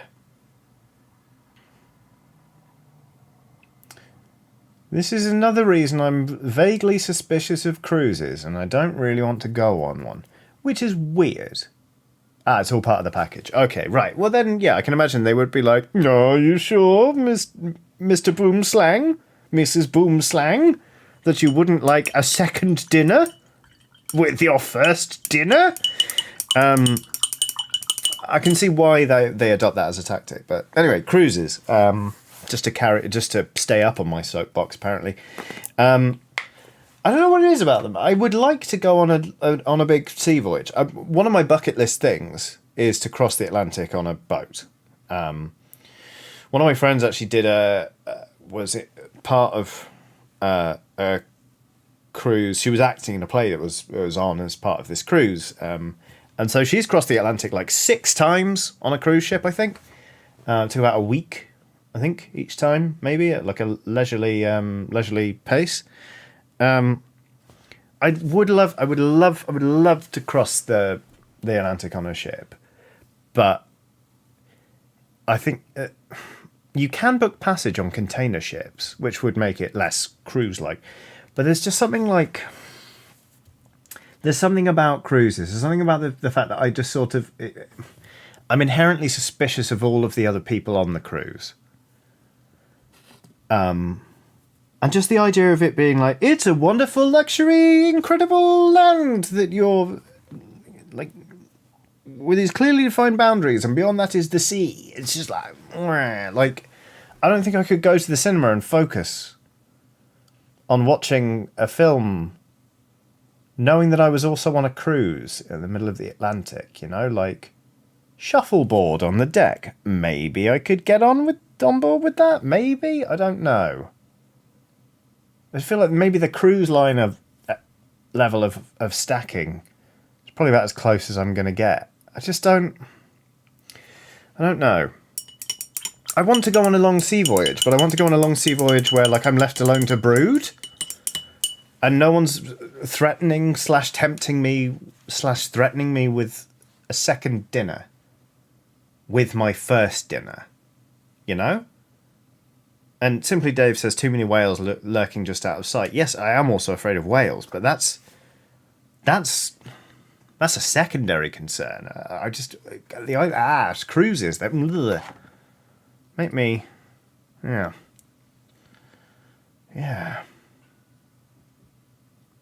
Just not sure. Hannah Axelson says if you're skilled in sailing, you can sign up on the Göteborg. I hope I said that right. I probably didn't. A Swedish replica of a real trading ship from the 1700s. They do long journeys on the world, and you can sign up for part of the journey. I am not skilled, unfortunately, but that would be a rush. I remember one time I was working on RPG that I then stopped working on. Where it was, for a long time I spent time researching tall ships and trying to work out how they work, and that was interesting. But yeah.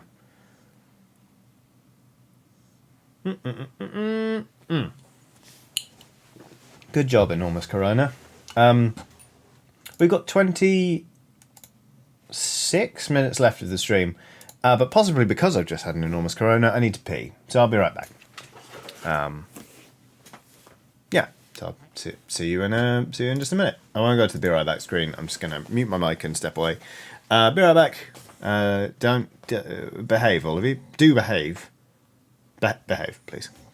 Corvus Albright says, Johnny Dearest, it seems like what you're really wanting is to live out the storyline in the 2019 Robert Pattinson Willem Dafoe documentary The Lighthouse. You're fond of me lobster, ain't you? I'm not sure I would like that, but thank you for suggesting it anyway, Corvus. I'll be right back.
Hello.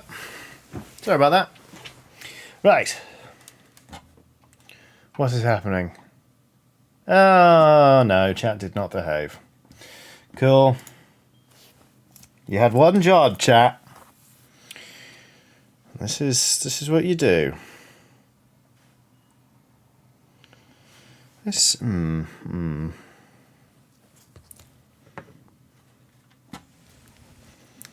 We were all super normal, nothing to see here, says Emma Benton. Well, Emma Benton is usually trustworthy.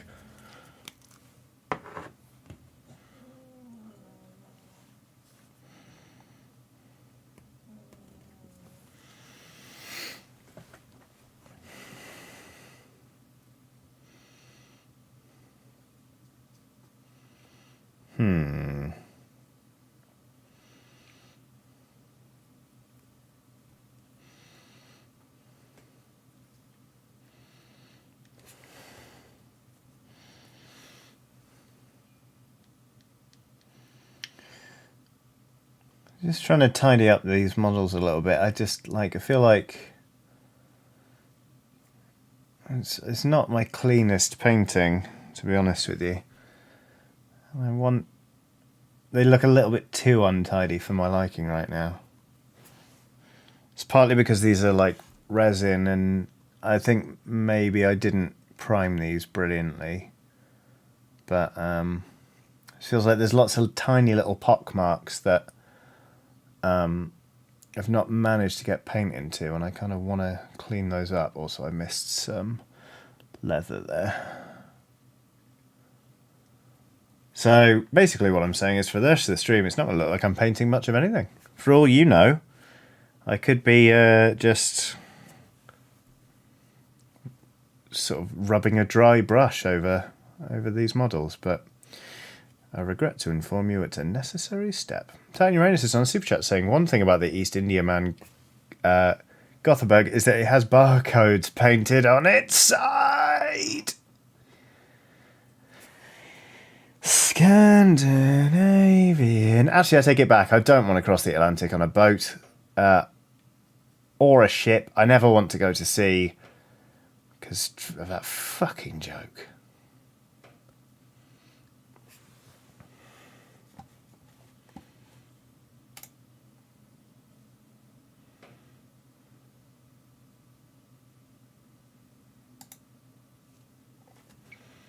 Des says the plan for yours was to paint some minis, just the heads, and then pop them in the dice. Any race you prefer. Fill your boots, whatever you fancy. That sounds incredible. If you're up for doing that, there's no pressure, but I'd be very, very grateful, I'm sure. That sounds like a hilarious idea, frankly. I'd probably say dwarves, actually, because I bloody love a dwarf. But really, follow your heart.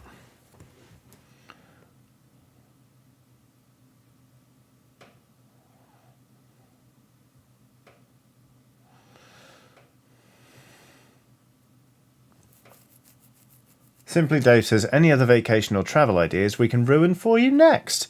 Gosh, that's so kind of you. Let's see. Yes, actually. Sort of, I've had an idea every year for so many years. In fact, I was going to do it, and then the pandemic hit, of just taking myself off to a city or, to a town or even to the remote countryside for a few days just to write by myself. I always actually think about, basically, because I've got some writing projects on the go, taking a train up to... I actually think about Scotland fairly frequently, like somewhere like Edinburgh, where I sort of know it a little bit. And I know it's nice, but I don't feel the need to do the touristy thing or anything. Just get an Airbnb or something, and just go out there for like a long weekend and just write by myself. Just like type. Emma Benton says that sounds like a great way to get murdered. Steve Gilly says, Johnny, that's literally how 50% of all horror movies start. That's fair. But yeah, no, I'd love to go up there and just sort of write, and then, like in the evening, go to a pub and have a pint, or, just chill the fuck out. I have a desperate yearning to do it every single year, and I've never done it. Zega Genesis says, are the gobbos named? Can we be gobbos? They haven't been named yet. I'm only going to name them if I decide to play this team in a season of Blood Bowl. So I'm not looking to name them just yet, unfortunately. I did kit bash and paint up some new dwarves recently. Like this one is called Jeremy Last Caller, because he's a dwarf with a beer on his standard and a horn. So that's Jeremy Last Caller, top lad. But yeah. Will says go all out, stay in a bothy. Holy shit, can you imagine? That would be interesting.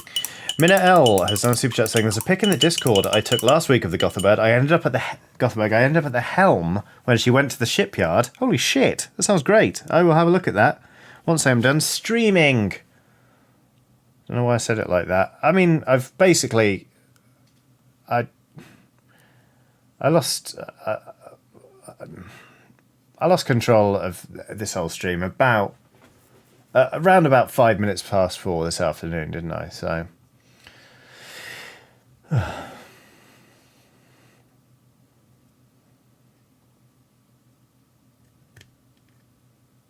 Iffy says, I think Iffy is a good name for any fantasy character.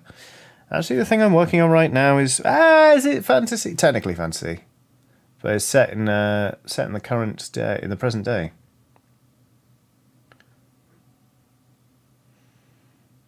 That is not Weird Tales of Adventure. If anyone's thinking that is a preview of the next RPG, it is not. 17 minutes, I thought, says Dr. Branger. I acknowledged that I'd lost control at 17 minutes past.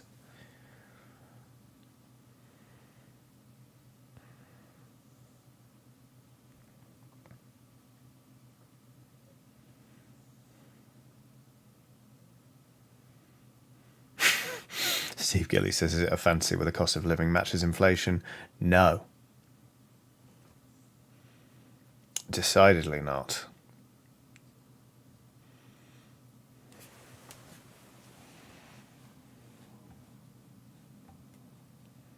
King Wazza says, Johnny, you say that like this isn't the usual. Need I remind you last week had the Go Fuck Yourself segment?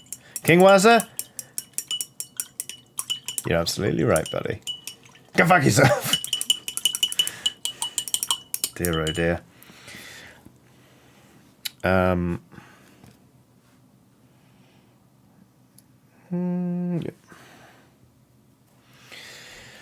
Yeah, I think the Go Fuck Yourself section was an interesting experiment, but it's not one I'm keen to repeat anytime soon before anyone starts volunteering.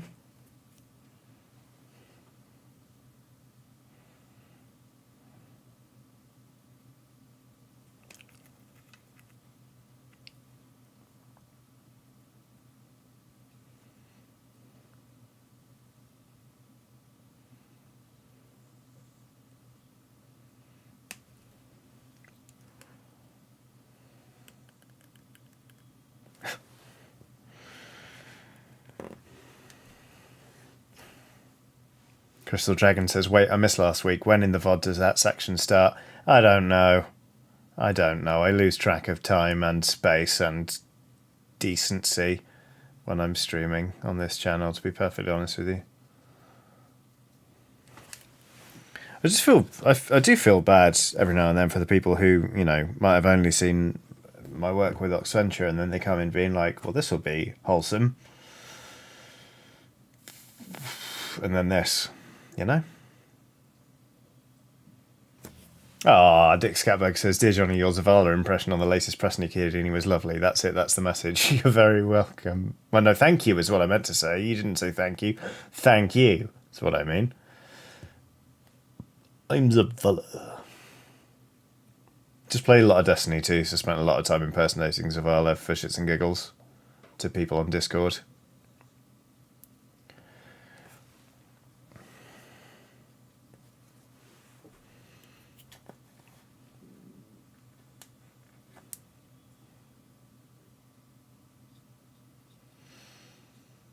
Oh, Christ.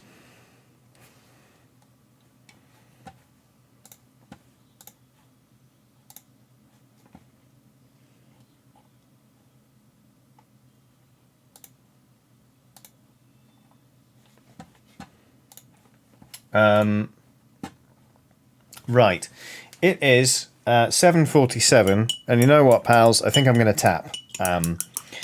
It's been a wild stream. I'm never going to think about Tom Jones in the same way ever again.